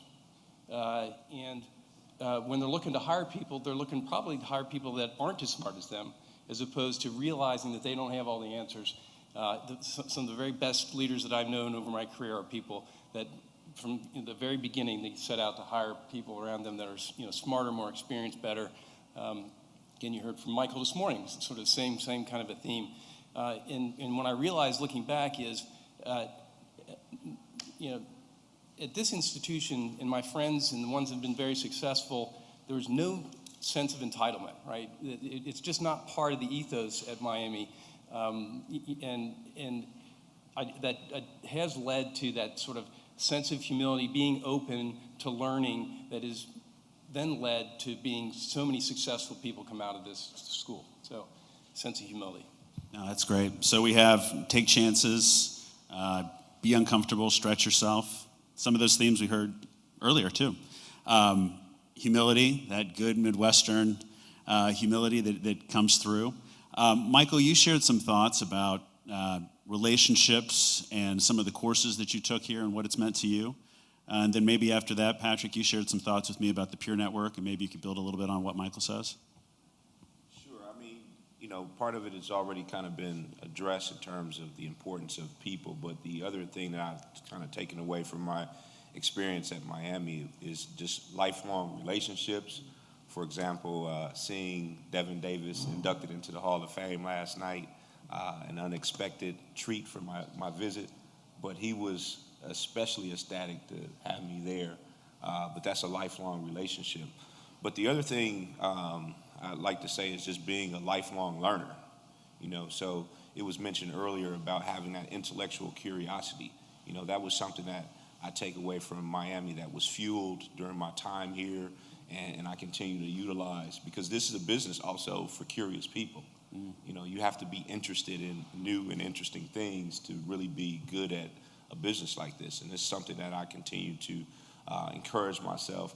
And then the last thing I would say is that, I was inspired as an entrepreneur. I didn't know what that was in 1994 when I met this old gray-haired guy named John Altman, but he was someone who really inspired me to pursue entrepreneurship. And, it's kind of one of those things. He gave me something that I think about regularly. And from time to time when we chat with each other, which I do still chat with him, I remind him of that statement, which became somewhat of my North Star. And so whenever I feel like I'm not sure or certain, I just look to that North Star for guidance, and that allows me to kind of settle myself into, a decision that needs to be made, something that may be difficult that's in my space at the time, and just remind me of, what am I aiming for, and reconnect to my passions in life. Yeah, I would just add, the first panel was talking a lot about the value of people. This one started off the same way, and I think the same way when I look back at my experience at Miami. I do think that when you go through the coursework, you have a tendency to be transactional, or at least I did. I got this project, I got this test, whatever, but just don't be transactional with your peer relationships. It will absolutely blow you away 10 years from now, where everyone's going to be across different functions, across different companies, across different parts of the country. And when I look at the value today, it's really seen where all of my friends and students that I studied with have all gone. And so just continue to nurture those relationships and take them very seriously. That's really good advice. And sometimes you're surprised by the people, where they end up. You think, boy, that guy, really? And it happens. Life moves in curious ways. Sure does. So I thought maybe we would start to pivot the conversation and think about the fundraising process and the founder interaction process and relationships and pitching and all of those sorts of things. And Mike Fitzgerald on the end, you had shared some thoughts with me that I thought were really interesting in terms of just some good nuts and bolts words of wisdom around pitching and how founders should, or funders should think about that and funders can react. Sure, yeah. I'll start, Alex mentioned something earlier that I want to build on, which is trying to understand if and when and from whom raising money even makes sense. And as somebody who's now acting as an investor and making a living as an investor, you think, I want to invest in everybody's company. But you have to understand the relationship dynamics of this and understand enough about your business or what you're trying to pursue to figure out what relationship makes sense. Alex mentioned friends and family, mentioned angel investors. And these are things that can be understood and can be learned no matter where you are on your journey in building a business. There are certainly times when you could and should talk to people that represent. In fact, this group represents a whole spectrum from very early stage investing all the way up to private equity investing. So there's a structure and it can make sense for you. But I wouldn't start with an assumption that I need to go pitch. I think you understand your business inside out first and think about where and from whom that money could come. So I thought that was an excellent point that was made earlier. And then the second thing that Dave and I were talking about before the panel was just like any other relationship, kind of understanding your leverage. If you do decide you're at the right point, it's time to raise some money, and you feel, okay, I need capital for my business, I need to go throw myself out there and try to appeal to other investors, you're giving up some of your power and some of your leverage. The best entrepreneurs that we hear from and the ones that we love to invest in, regardless of how much money they have in the bank or how successful their little business is at that point, they understand that they're signed up to build a great company over a long period of time, and they understand that they're about to get in a very serious relationship that is likely going to last years, if not a decade. And so there's this quiet confidence that we look for, which is, yes, I am an entrepreneur and I am raising capital and I do need what you have. But you, Mr. and Mrs. Investor, you also need me. We make our living trying to make really good investments.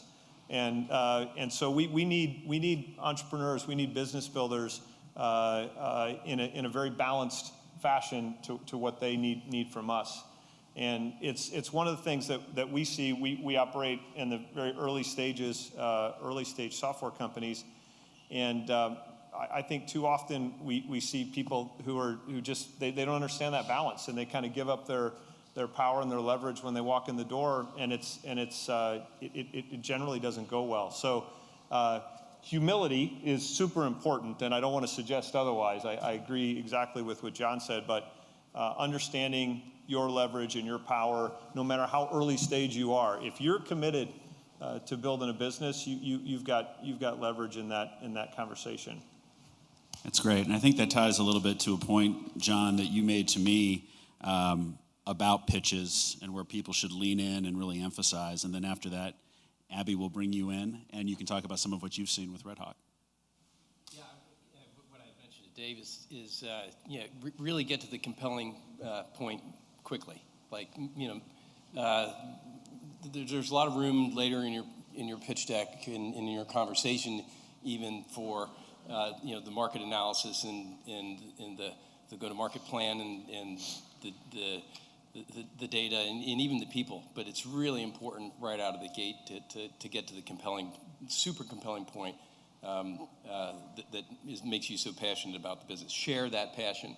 The anecdote I would leave is some of the most powerful pitches that I've ever had given to me didn't get past the first slide for 30 minutes. So just had one of those, 2 weeks ago. That's just it was an entire conversation just around that first slide. So That's great. Abby, you want to go? Yeah, to build off John's point, if you can't explain what your company's doing, and it takes you 25 minutes, and I still don't understand it as an investor, you're at a loss for, like you said, you're losing that upper hand. You're losing that leverage of going in there, because when you're pitching, you're starting a relationship regardless if they're going to invest or if you're not going to get an investment. And the average relationship, someone had told me my freshman year, is the average relationship between a founder and an investor lasts longer than the average marriage. So you're getting into this relationship and you're going to stick with this relationship. At this point, they're going to be the people that give you advice, they're going to give you tips, they're going to help you through the process if you're starting at this early stage. So going in and showing that passion immediately, it's a mutual relationship you're creating here. You need to impress them just as much as they need to impress you. And so I think by starting with that, being able to show what your company is doing and why it's a good fit, since obviously every pitch you're going to make is not going to lead to an investment. And that's okay, because these relationships you build along the way, similar to what you were talking about with Miami, these relationships will follow you down the line.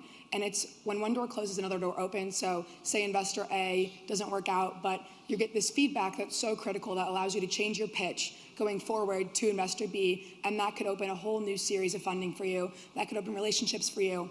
So being able to take these, what may seem like small losses, and pivoting and being able to react on the fly to improve your pitch, your company, whatever it may be, the feedback that you're getting, to be able to keep moving forward and not taking that as 3 steps forward or as 3 steps backwards, but being able to work dynamically and making those changes to move forward as a company. That's great. So it's not just about the deck? You mean it's about the business? Sometimes I think it's easy, and we've all been there, the deck becomes what we feel like we're speaking to, not our business. And we become frustrated sometimes when people even want to take us off our talking points. Like, no, I'm going to cover this on slide 6, and it's great, and I've got this clip art, and it's amazing, and you're going to love it. And it's animated. I paid $50 for that. But follow your investor. Go where they want you to go. Patrick, you made a point to me that I thought was interesting, talking about customer dollars versus investor dollars. Could you build on that a little bit? Yeah, sure. Part of being an investor, I feel like we get to tell entrepreneurs stuff that's much easier said than done, and I realize this is probably one of those comments. But it's very much in your best interest. Like, I would implore you to spend any moment you can trying to get dollars from customers over dollars from investors. And it is difficult, but it is so much more fruitful for the business, because my view of the venture investing ecosystem today is that it used to be this environment that I think we were just talking about in terms of we're going to go pitch investors. I haven't seen a pitch in 5 years. Like, our whole firm is built on actually going out and finding entrepreneurs. And there's all sorts of data sources out there. There's all sorts of firms that are calling on great companies because they see that company is growing really quickly. And if you are able to focus on customer dollars and start to build your business to the point where it becomes financially attractive, I feel like investors will find you. And to Mike's point earlier, that's when you're going to have the leverage. And so that's why, like, some of the best companies that we've ever invested in, it's been like a 3 or 4 year journey to $1 million in revenue. They're probably bootstrapping it nights and weekends. It's really hard. They might be selling their house or whatever the example was before. And then they hit that magic moment. And right then is when investor dollars can really come in and help them scale. And so, again, it's easier said than done, but I truly think that if you're able to grit it out for as long as you can, it really will benefit you down the road. Yeah, I'd like to tack on to that. I'd be as interested to have somebody give me their sales pitch as I would an investment pitch deck. Totally. So. It's really good, both of you commenting on that. I think it shifts that balance of power. If I'm an entrepreneur and I've got 2 customers, 1 customer, but I can speak credibly about how I acquired that customer, the value I'm providing, why they're paying me, why I believe they're going to renew when their contract is up. That's all. I mean, that is much more important than how much money would you like to raise and on what terms. And you've now established with your investor, look, I have a business. It's not big yet. That's why I'm here talking to you. But I have a business. I know my business. I'm credible. And that balance now exists to go forward and have another conversation. So the customer dollar versus investor dollar is a really good framework, Patrick. I think that's excellent advice. And I think maybe, Michael, that ties a little bit into some of what you were saying to me before about just having perspective on the time that it takes to build a business, and maybe speak to that a little bit and how the founder should speak to that in the course of his or her pitch. Yeah, absolutely. I mean, it's, one of the things that I've found is that people underestimate the time that success requires. And you know, that produces a lot of anxiety a lot of times for the entrepreneur or founder. But, you know, what we also understand is it requires a great deal of patience in this business as well, particularly in these earlier stages where you're trying to really understand the inflection point of growth and scale within the business and properly resourcing that. And, you know, I read a book a few years ago, The Customer Funded Business. I mean, you know, I read a lot, but, you know, it's something that's a useful resource because, you know, what I find a lot is that people are, you know, irrationality is contagious. and you encounter it on a daily basis. And my mom is calling me, but I'll call her back.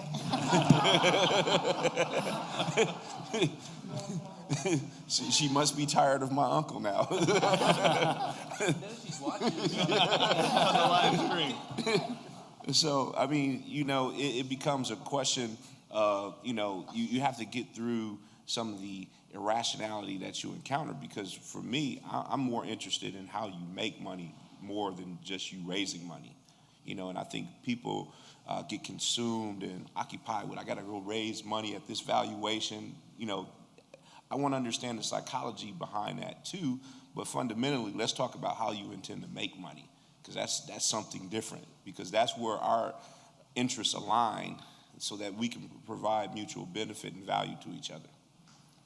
Absolutely. Trish, you want? I'd love to just add on one quick comment to that because I agree with everything that Michael said. The other thing is don't underestimate how much time and energy it takes to raise money. And by definition, how much time and energy that takes away from the business, right? So to do one thing well, you're pretty much not doing the other well for some extended period of time. And that is just factually true unless you have the most established team in the world who can handle every other thing that might fall. But as a founder or as a senior leader in an organization, raising money is a full-on committed effort for a real period of time that definitionally takes your eye off the ball of running the business. And if you're a founder-led company, having your eye off the ball of running the business can be a really treacherous thing. Dry perpetuity. Do you have any advice for how founders should manage that process, realizing that they essentially have 2 jobs, or 3 or 4 or 6 or 7? Yeah, I would put 2 or 3 things in the hopper. I'm sure some others will add on to it. First, and I think that by far the most important piece of advice I have in a raising process is make sure you understand and intimately sort of like the investor. Every capital dollar is not created equally. And I have personally made this mistake when I had this very naive idea that $1 was $1 and ended up with one really, really awful, it's really the only nice word I can kind of say publicly on tape, investor who was not only not very intelligent, intellectually curious or capable, but actually really got in the way of doing the business. And that's just a fact. We had 35 investors. One became like all-consuming for me in that role, and that's all I had to deal with every day, and that 100% kept me from raising the business. And shame on me because I wasn't, you know, your age when I did that. I knew better, and I knew that I should have asked the tougher questions, and I would have had to pick up the phone call and call 3 or 4 people in my network to find out this about them up front, and I didn't. So that's on me 100%. Know your investor. Make sure you like your investor. Make sure you have enough commonality. You can disagree and you'll make each other better in that process. But man, ask the tough, awkward, intimate questions that you're like, it's kind of embarrassing, but because you're going to be together for a very long time, as Abby said, you're going to be together for a lifetime, right? And if it's wrong, it could end up actually imploding your business. So that's first and foremost. And then secondly, make sure you have enough capability in-house that if you are going to be out raising, that the ship can still sail without you at the helm, because otherwise you just can't get it done. Those are my 2 thoughts. Other thoughts along the theme? So I think the first thing is realizing and thinking about if it's the right time to even raise to begin with. If you're going to take all of your focus and all of your time away from your company, not only do you need to have the resources in-house, if you are going to step aside and because fundraising is a full-time job by itself, but making sure that you actually need these investor dollars. These investor dollars are going to benefit and further your company. And it's so easy to just say, oh, I have to raise money now. Oh, I'm at this timeline comparing myself to other companies. But making sure that you can go further with those dollars than the customer dollars that they were talking about. Customer dollars not only show your validation, but it also shows that you're solving a problem, quite frankly. And so making sure the investor dollars and the investor itself is going to provide the right resources for you, but before you even go out and do that, making sure you're evaluating, if it's time and if you're ready to raise funds. Yeah, I'd also say listen to your business and be honest with yourself. It's easy, especially with all these resources and trade regs and news stories, to sort of like every company is sort of up and to the right and is raising on a every 9 months cadence and sort of where do I fit in with that. But building on the conversation, what Mike started out with about whether you need money or don't need money, well, it's not just a digital question. Is my business the kind of business that would need institutional venture capital? But when do I need institutional venture capital? And there are proof points that you should look yourself in the mirror and make sure, I've hit the proof points that warrant additional investment, that can help me scale this business. Product market fit is it's an easy question to ask as an investor. Do you have product market fit? But you as the owner of that business really ought to be honest with yourself, because you shouldn't be raising a ton of money if you don't have that product market fit. So be honest with yourself on where you are with the business before you go out and raise the money or try to raise the money. It's all great feedback.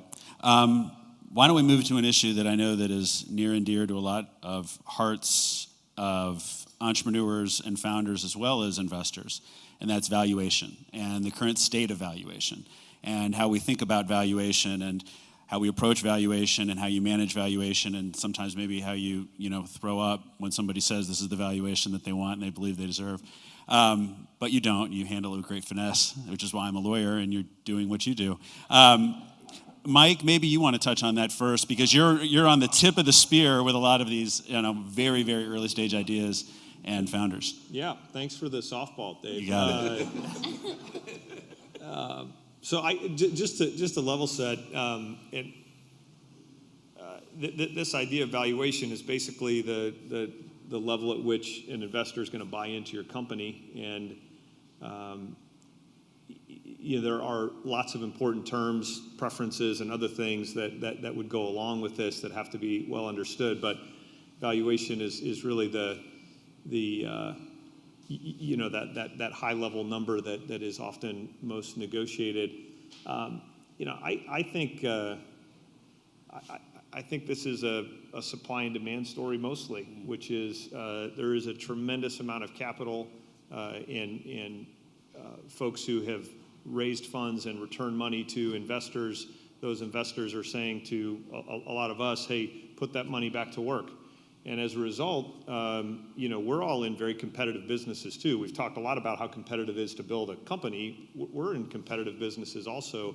And so right now there's a tremendous amount of capital that is out looking for high quality deals. Not any deal, but that's looking for a high quality deal.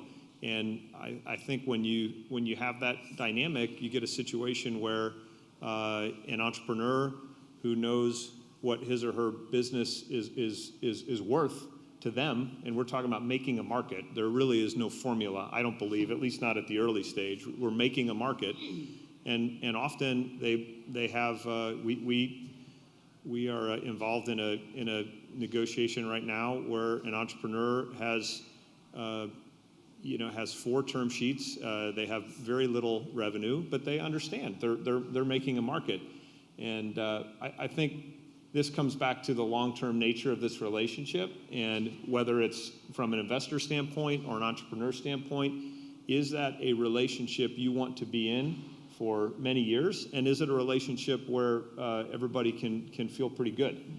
So from the entrepreneur standpoint, raising money at a very high valuation creates a bar, and it's important to understand that. You may say, wow, I only had to give up this much of my company, and we now have a balance sheet with a tremendous amount of capital on it. That's good. What are you going to do with that money, and how much progress can we make together so that the next round of funding is something that makes everybody happy, makes your investors happy, makes you and your other stakeholders happy? So there's a lot that can be read, and yes, valuations are high. We could say crazy, we could say whatever. That's true. I think it's supply and demand, and I think that the tenets of being in a really good and healthy relationship over the long term are probably even more important than they are in other kinds of markets. That's interesting. So there's a dialogue. Does anybody else want to jump in, or are we just going to leave Mike hanging out there by himself? There's two other things I would just add from the investor perspective. At least the way that we think about this within our firm is that we get paid to be on the field. We might not like the weather, but you have to be out there. And so for us, it's just a reality that everyone sitting up here that's deploying capital more than likely is going to be deploying capital every quarter because it's just the job. You do the best you can. I think one thing that isn't talked about enough, especially in the headlines around the market, is that valuations are certainly incredibly high right now, but there's also amazing company performance. I think some companies are growing at rates that we just haven't seen before. So I think one of the dangerous things as an entrepreneur at any stage is to say, wow, this company got valued at 30 times revenue. I should get valued at 30 times revenue. And they don't go the next layer, which is, well, that company was growing 400% a year, and you're growing 40. And there's just a difference there. And so it's just one thing I would add in is that not everything is just pure irrational decisions. There are some really incredible company performance, and probably some of the entrepreneurs that were up here before us are probably benefiting from that in their own companies. Yeah, and I'd say, the other thing to realize is entrepreneurs, maybe it's a little dirty secret in the industry too, is that it's become even more pronounced than it has historically an industry of haves and have-nots. And so you go out and raise $100 million at a $1 billion valuation, that's a great thing, but that sets an unbelievably high bar. And then back to your point, if you end up growing at 30% a year, which by historical norms would be pretty good, you're sort of stuck, right? And where do you go from there? And it creates much more room for misalignment between the investors and the entrepreneurs than maybe in the old days when that bar wasn't set so incredibly high by any given investment round. Interesting. Michael, did you want to make a point? Yeah, I'd just say that my earlier career, I was a trader, worked on the exchanges and worked in financial markets, and now on the private market side. But the thing that's consistent in both is just you have to have and exercise your disciplines. And so you can get swept into, that fear of missing out from time to time, or you just fall in love with an opportunity. But the key is just having some disciplines. And a part of our LP meeting this morning was about, how the investment strategy for 1809 will be executed. And one thing that was important there was just having that investment memo. How did you get there? Using those things to guide you, start having more of a data-driven, fact-based approach, and that allows you to incorporate into your process a lot more discipline. And even if you participate in an evaluation that appears high, if you've gone through that and you've come to the conclusion that it's still a good, solid investment opportunity, then that's your conviction. And so you can exercise that based on having some rigor in your process and exercising your disciplines. That's good advice. Trish? I would like to add just one tangential point, which really tags on to John's point about sort of company performance and what we're seeing in some of the top performing companies right now. I think one of the most difficult things I have personally viewed on both sides of the table is with very young companies that tend to have younger leadership, and this is not an age discrimination comment, it's a fact. There may not be as much experience dealing with lack of performance, and there may be more friendships within the management team than is true in most companies. I told young entrepreneurs all the time, find new friends, because it is very difficult to manage your friends appropriately, right? So it is okay to be friendly. That is different than being friends. They don't sleep over on your couch. They don't wake up in your bed and use your toothbrush. Find new friends. Because as your company grows at those rates, you need to have talent that can move at that same pace. And rarely is the talent that you have on day one the talent that you need on day 300 or 400 or 3,000, whenever that growth kicks in. And the biggest mistake I often see young business people make is not having the experience and the confidence to trade up their talent as they grow. That's a great point. A question that may be on the minds of a lot of the students in the room, particularly students that are seriously considering entrepreneurship, as I would imagine most are, who have done a little reading, done a little research, maybe even have put themselves out there a little bit. And that's the notion of you need to be a serial entrepreneur to raise money, which of course becomes a little bit circular, kind of a chicken or the egg. How do you become a serial entrepreneur when you can't become the first entrepreneur sort of stage? So when you're looking at potential future or maybe even current founders who are, relatively young, relatively new at what they're doing, what kind of encouragement or advice might you give them to think about how to think of this as a profession maybe and building their lives accordingly to get through the first stage of being the first-time funder and then, graduating to becoming that serial entrepreneur over time? I'll open that up to anybody. Mike, you get a pass. I would just say I feel like it's a bit of a myth that you have to be a serial entrepreneur. I know at least at our organization, we prefer first-time entrepreneurs. We kind of like I'm not wealthy yet. No, seriously, I mean, a lot of times, we have entrepreneurs that have had incredibly successful exits. They come back to do it again, and they were so successful the first time because they were so scrappy, so gritty, just because they had to be. Then the second time, they're like, I'm going to put $5 million in my own capital in this thing. And it's a little bit lazy, it's a little bit loose. And so I think there's a little bit of a myth there. If you are looking to get to the point where, not everyone can just go be a first-time entrepreneur right out of college, I personally believe there is a lot of value in having a first professional experience, whether that's in a company or an accounting firm or a bank or something like that, to kind of get your feet under you while you start working on your venture, and then trying to go take the risk, I think is a good path to it. But at least from my perspective, I don't think you have to be a serial entrepreneur. And if you are, serial can mean multiple things. It doesn't necessarily mean you have to have 4 successful exits. It might be some of the students that were asking questions earlier about, hey, I started this business freshman year. You can gather learnings from that can kind of count as like a serial entrepreneur. It doesn't need to be a huge success. That's interesting, Patrick. Other thoughts? Yeah, I mean, serial entrepreneur, that may have been a requirement, decades ago. But if we only invested in serial entrepreneurs, we wouldn't be making, a third of the investments that we're making. That's just the reality. So I think it's also a little hard to say, I want to be a career entrepreneur. That's a little forced. That feels a little forced to me. Almost all the people that are doing really amazing things are in some way, shape, or form pursuing a passion. Like it's not just that they don't want to have a boss. It's not just sort of the profile of being an entrepreneur. That they actually have something that they're really passionate about and are not going to listen to anybody tell them no about. That's a little bit more natural and fluid. You can't really plan for that part. Then you'll see that somebody that does that once will find another passion and pursue that, and find another passion and pursue that, and have some tools in the toolbox to be able to be successful doing that.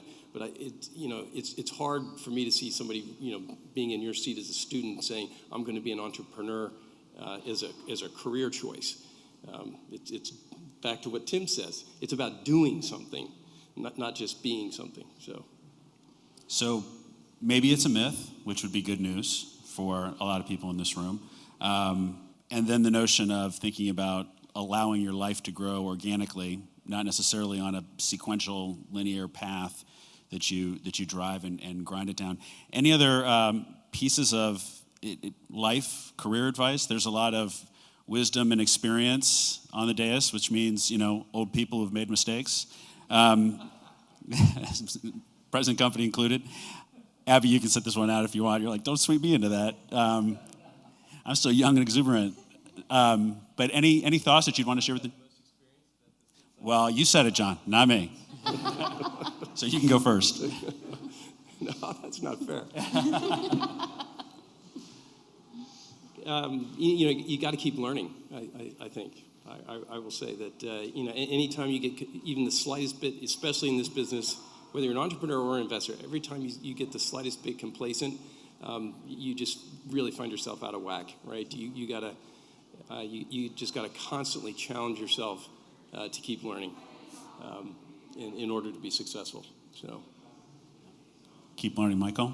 Yeah, I would say having been an entrepreneur as well, I mean, it's a certain, I guess, art and skill of reinventing yourself, being willing to change and not, as Trish said earlier, consumed by the failings that occur in success process. I mean, so it's just, life is iterative also, you know what I mean? So You just have to be adaptive.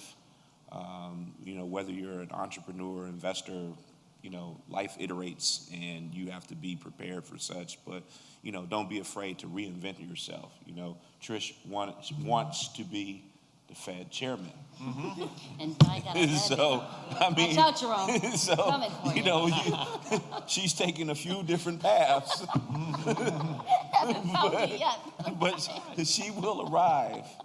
That's right, including this panel. Unpredictable. Who would have thought that this is where the campaign for Trish's candidacy would have started? But here we go. You never know what life's going to bring you. That works. Patrick, you had some thoughts along this similar line of iterating and growing and what sort of building your life looks like.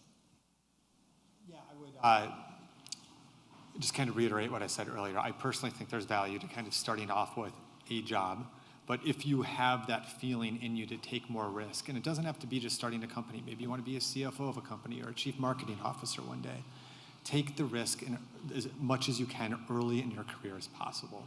I know a lot of people, even at my age today, that always think, I always wanted to go do that, but I'm just going to wait for this one more bonus at work. I'm going to wait for this one more thing to happen, and there's just like no better time than today. And so take that risk. It might look like joining an earlier company or something like that, but really push yourself, because anyone that I know today who is really accomplishing kind of mind-blowing things really took that risk in the first part of their career. That's interesting. Mike, you have some thoughts along those lines? I'll just build on that with the short personal story. My first job out of Miami was with Mr. Farmer at Cintas. Did not work for Mr. Farmer. I was a management trainee in Indianapolis. But when I look back and think about being an entrepreneur, I learned as much and maybe more in the 4 years that I worked for a big company. I learned that when your boss said be there at 5:30, he didn't mean 5:30 p.m. It was get up early. I learned how to manage people that were older than me. I learned that, Trish made a comment about this earlier, if you're offered a sales territory that has never performed before, that is a golden opportunity, because if you make it perform, then you did that. And so even though at the time I didn't equate that to entrepreneurship, a lot of those behaviors, they stuck with me. They gave me confidence. They allowed me to leave and go start things on my own. And I think without those, well, I don't know what would have happened, but I'm not certain that I would have been able to step out. So to the points, if you've got a business and you want to go straight into building that business, go for it. But don't believe that that's the only path to something that's entrepreneurial. I think that it can come in many different forms. It's interesting. Trish, anything you'd like to add to this? No, I have a completely unrelated comment, but I still want to make it. Somehow I think you will, regardless of what I say. So. This is the Fed chair campaign. Make sure we're rolling tape here. That's right. Inflation should be no. Well, this goes back to something you said earlier, really. So I'm not just completely out of the blue, just marginally out of the blue, which was sort of any other kind of thoughts that we had that we wanted to share. And this comment came up a couple of different times in a couple of different ways today, but I want to underscore it before I'm cut off. My mic is turned off permanently, which is the power of the network. And that is the Miami network for sure. It is not exclusive to the Miami network. Build your network. When you go and pitch somebody, they say no, that's okay. Write down their name and contact information. Find a way to keep in touch and find a way to be helpful. If you see an article that you see that they go do a different deal or whatever, I don't mean this in like a manipulative, like easy kind of way. I mean just be authentically interested in what's happening around you and build relationships, because they will come back and help you. And it isn't all done in the spirit of, oh, they'll pay me back one day. It's done in the spirit of my world will be more interesting if it is broader. But inevitably, what you will get from that is that people will step up to help you in every possible way you can imagine. And people talked about the power of the Miami network. In the last 48 hours, I have literally been in touch with 4 of my 7 college housemates, randomly, on different topics, for different reasons. One of them just texted me to see if I could do red wine tonight. I cannot, which is very sad, because I'm going to be here at the pitch competition, which will be equally fun. But my point is, many, many, many decades later, we don't have to get in the details, all of these people are still a very important part of my life. My son is a junior at another institution, shame on him, and one of his friends had an interview with Goldman 2 weeks ago, and 3 days before the interview, my son called me in a panic, like, will you talk to him? And I'm like, of course I will, but he should talk to so-and-so instead, because that person actually works at Goldman, and I think in the group this guy's interviewing for. So in literally a matter of 15 minutes, I put those two people together, and that guy went into the interview infinitely more prepared because he used a connection in his network, right? They are built to work. People want to help, but they only want to help when you've invested the energy, not at the point when you need it, but throughout the course of the relationship. Yeah. You know what I love about, to wrap this up, and then I will stop guessing about what your questions may be and let you ask the questions that you want to ask, is that if you take both of these panels together, nobody said that you need three PhDs, to be a founder. Nobody said that you have to have an extravagant and an extraordinary background in finance and investment banking in order to be a venture capitalist. I heard network and I heard learn. I mean, I think we can all do that, right? Pretty basic stuff, but you'd be surprised. A commitment to both of those themes will deeply enrich your life. So, yeah, questions. Let's go. What piece of advice would you give to students who are really interested in getting into venture capital in their future? If you're interested in getting into venture capital, what are some ideas and what's some advice? I can start since I somehow found my way into VC when I was 18. Granted, I've only been 20 for a week, so I don't know. Killing the game. No, I think it's just putting yourself out there and applying to everything you can. That's how I got both of my internships and fellowships in venture. And I had an older peer tell me when I first got into Red Hawk Ventures that undergraduate VC positions are very rare. So when you have the chance to jump in and have that kind of experience, jump.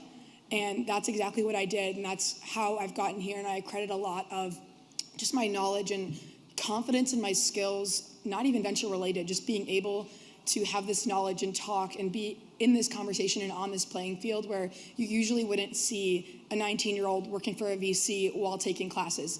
But at the same time, I knew that while giving up my free time, I was getting all this experience that even if I wasn't going to go into venture the moment after I graduated, that having that experience would continue to follow me and those relationships would continue to follow me.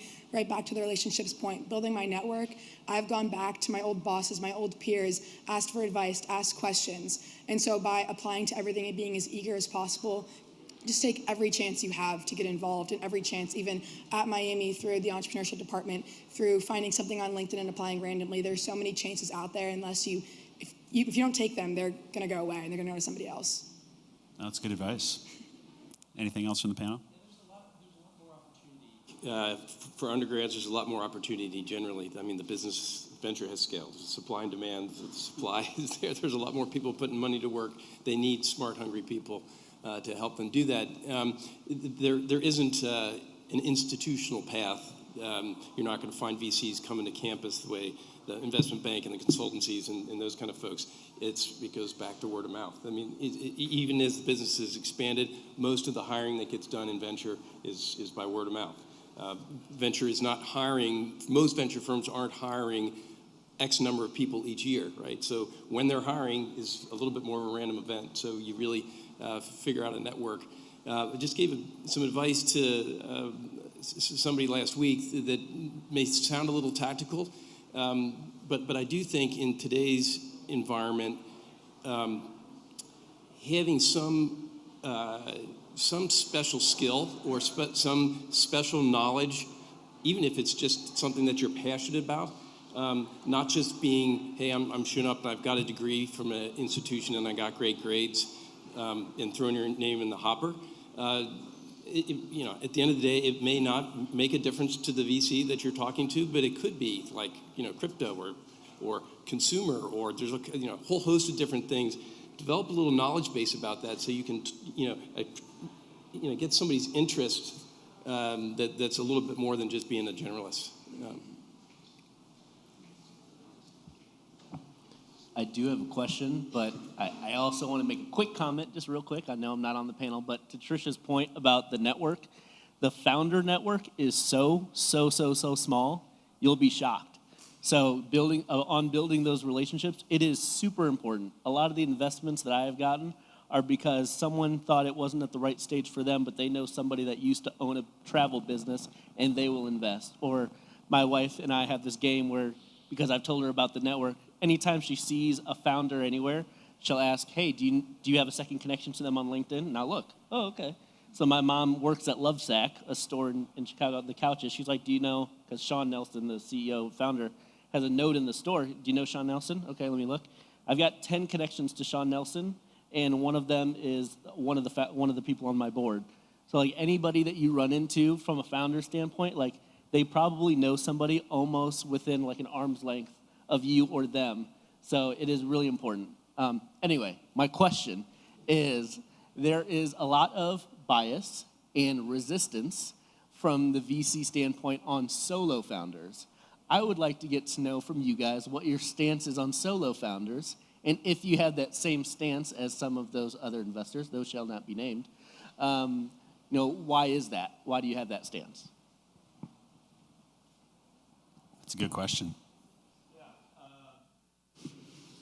So yes, our preference is to invest in co-founding teams. Again, we're very early stage. It is not a requirement, but I would agree that we would fall into that camp of saying that it's our preference. And I think I have 3 partners. All 4 of us have started and run businesses, and it's kind of just borne out from our experience that there are roadblocks and hurdles. And if there are 2 or even 3 people who kind of have that co-founder hat on, that the chances of pushing through those are higher.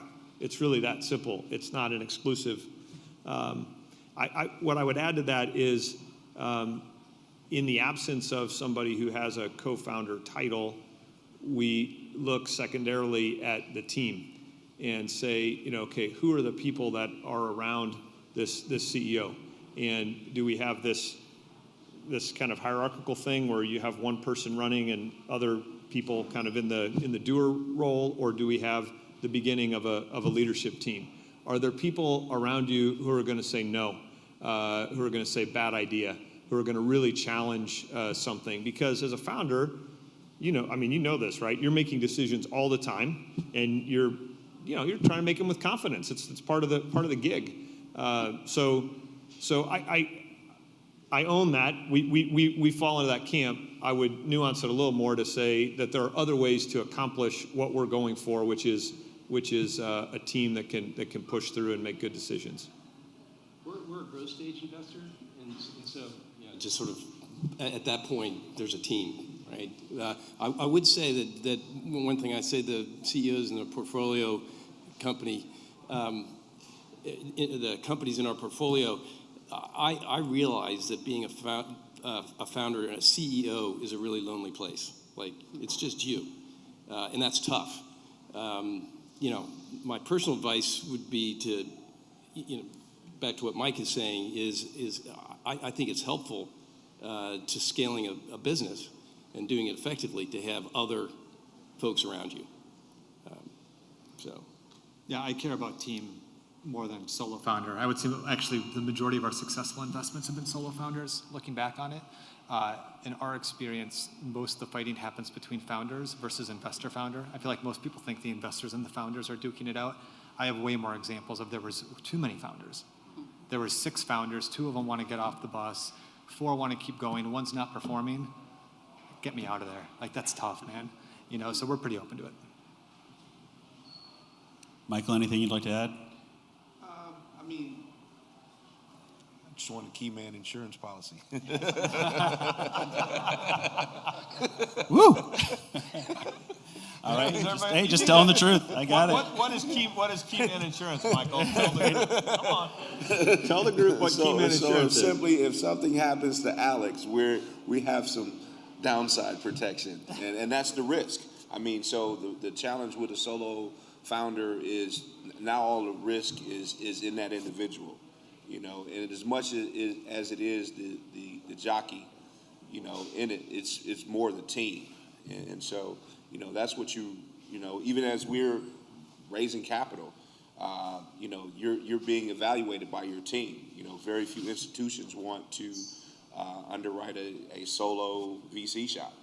It's just the things that you have to be aware of in the marketplace, and these become things that you have to consider as you're looking forward to what the organization looks like, because I want to kind of have a sense for, the next round of financing. Are you adding headcount, or, are we building product and technology? Are we somewhere in our go-to-market?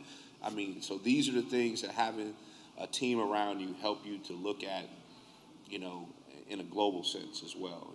It's like 25 years ago, the big book was the E-Myth, and it was revisited, but it still tells you a lot of things about working in the business versus working on the business, just timeless little things. But if you're consumed with raising money, then I'm concerned about, who's manning the ship as we're approaching the reef, because that's where we're going to have some other discussions that can get uncomfortable. So whether it's solo founder, co-founder, it's about the team. You've got to have a team, one way or the other. Any other questions from the group? Right back there.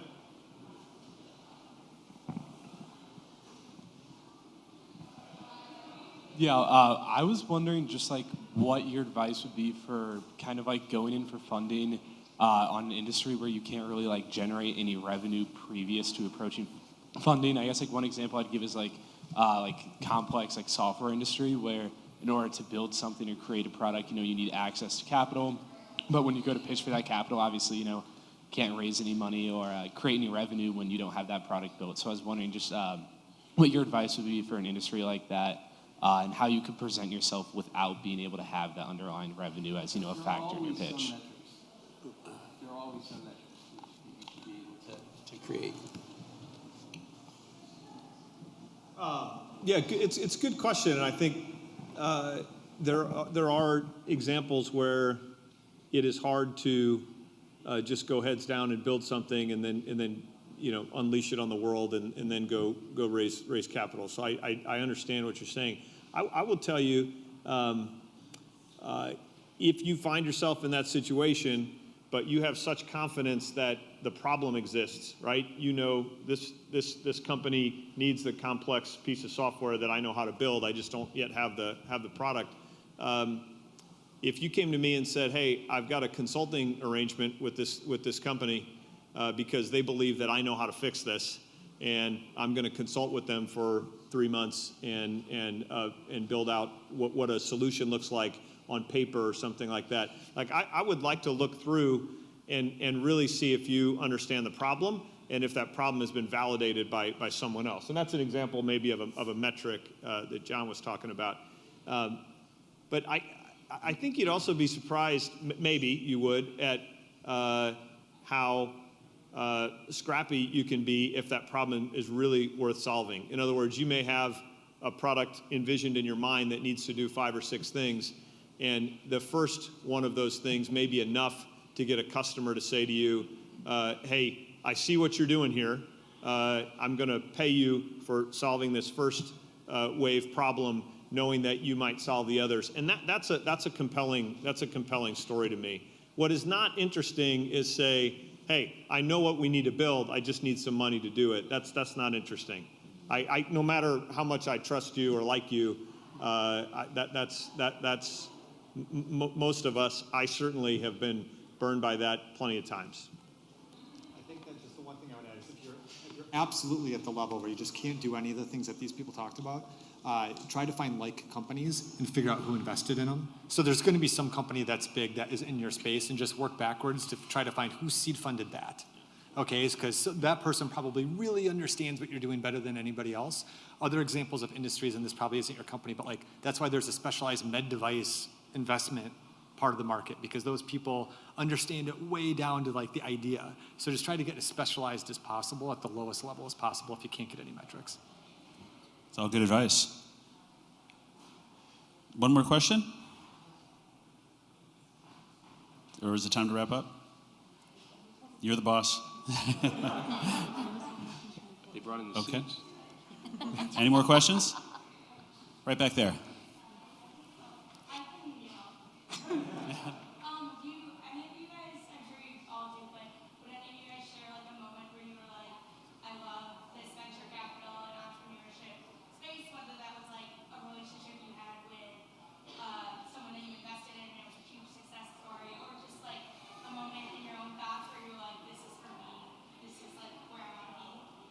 That's a great question. Did everybody have a chance to hear it? Kind of your aha, this is why I do what I do? I don't know that this answers directly, but you're all used to me saying whatever I want to say anyway by this point, so how will this surprise anybody?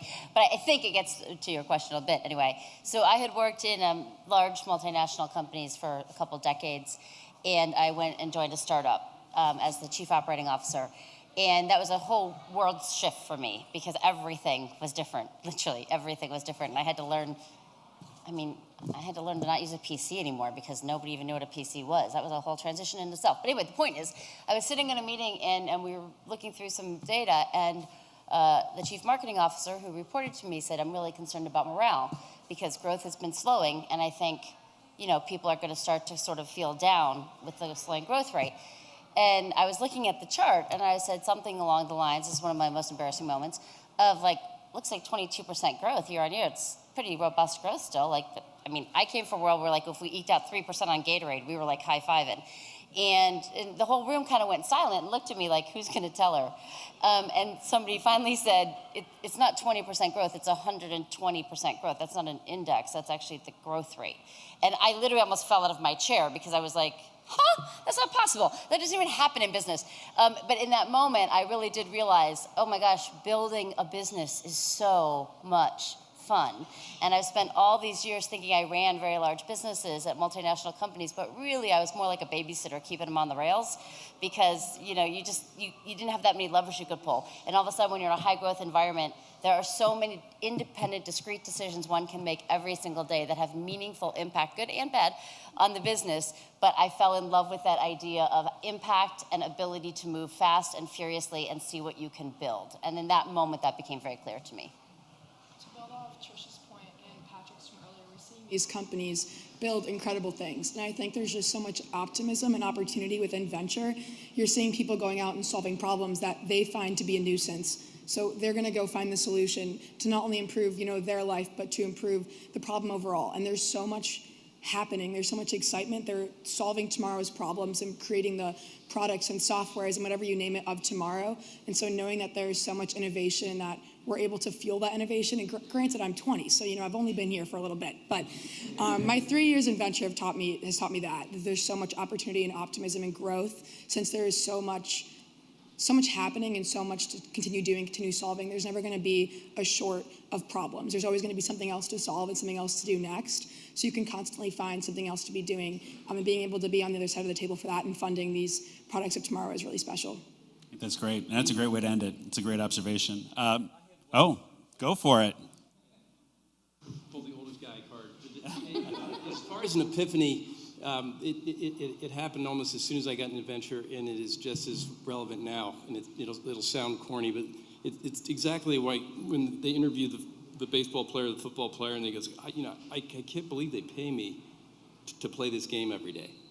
And every time not every single pitch, but every week, there's at least a handful of times where I get a pitch, and it's some unbelievably smart person, super passionate about changing the world, and I'm like, oh my God! They pay me to hear these kind of, even if I don't invest, just the enthusiasm and the fact that yes, some of these people will end up changing the world, and being part of that process is really rewarding.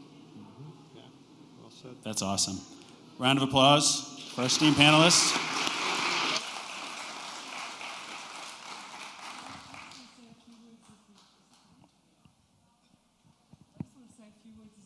And then, of course, I'll say thanks as well. But I don't know about you, but I have just loved today. I have absolutely loved today.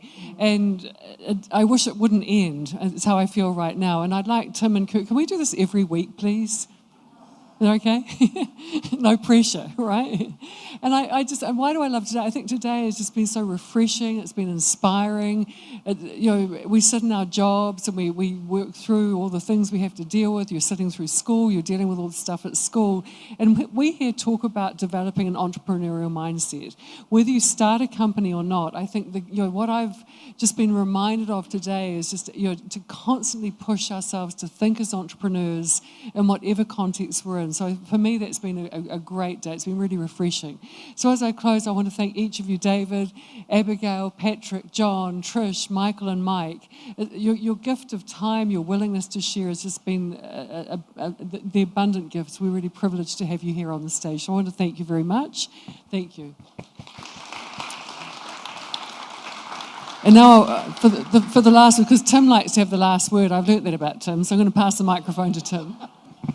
You don't want to tell your boss she was wrong, but the day has not ended yet. For those of you who are not aware, that later tonight at 5:45 is talking about inspiring stories. We have about 100 student founders. We'll be pitching 24 startups in a 2-round format in the Red Hawk Venture Pitch Competition that begins at 6. The final round will be held at 7:30 in Taylor Auditorium. You're all invited to join us.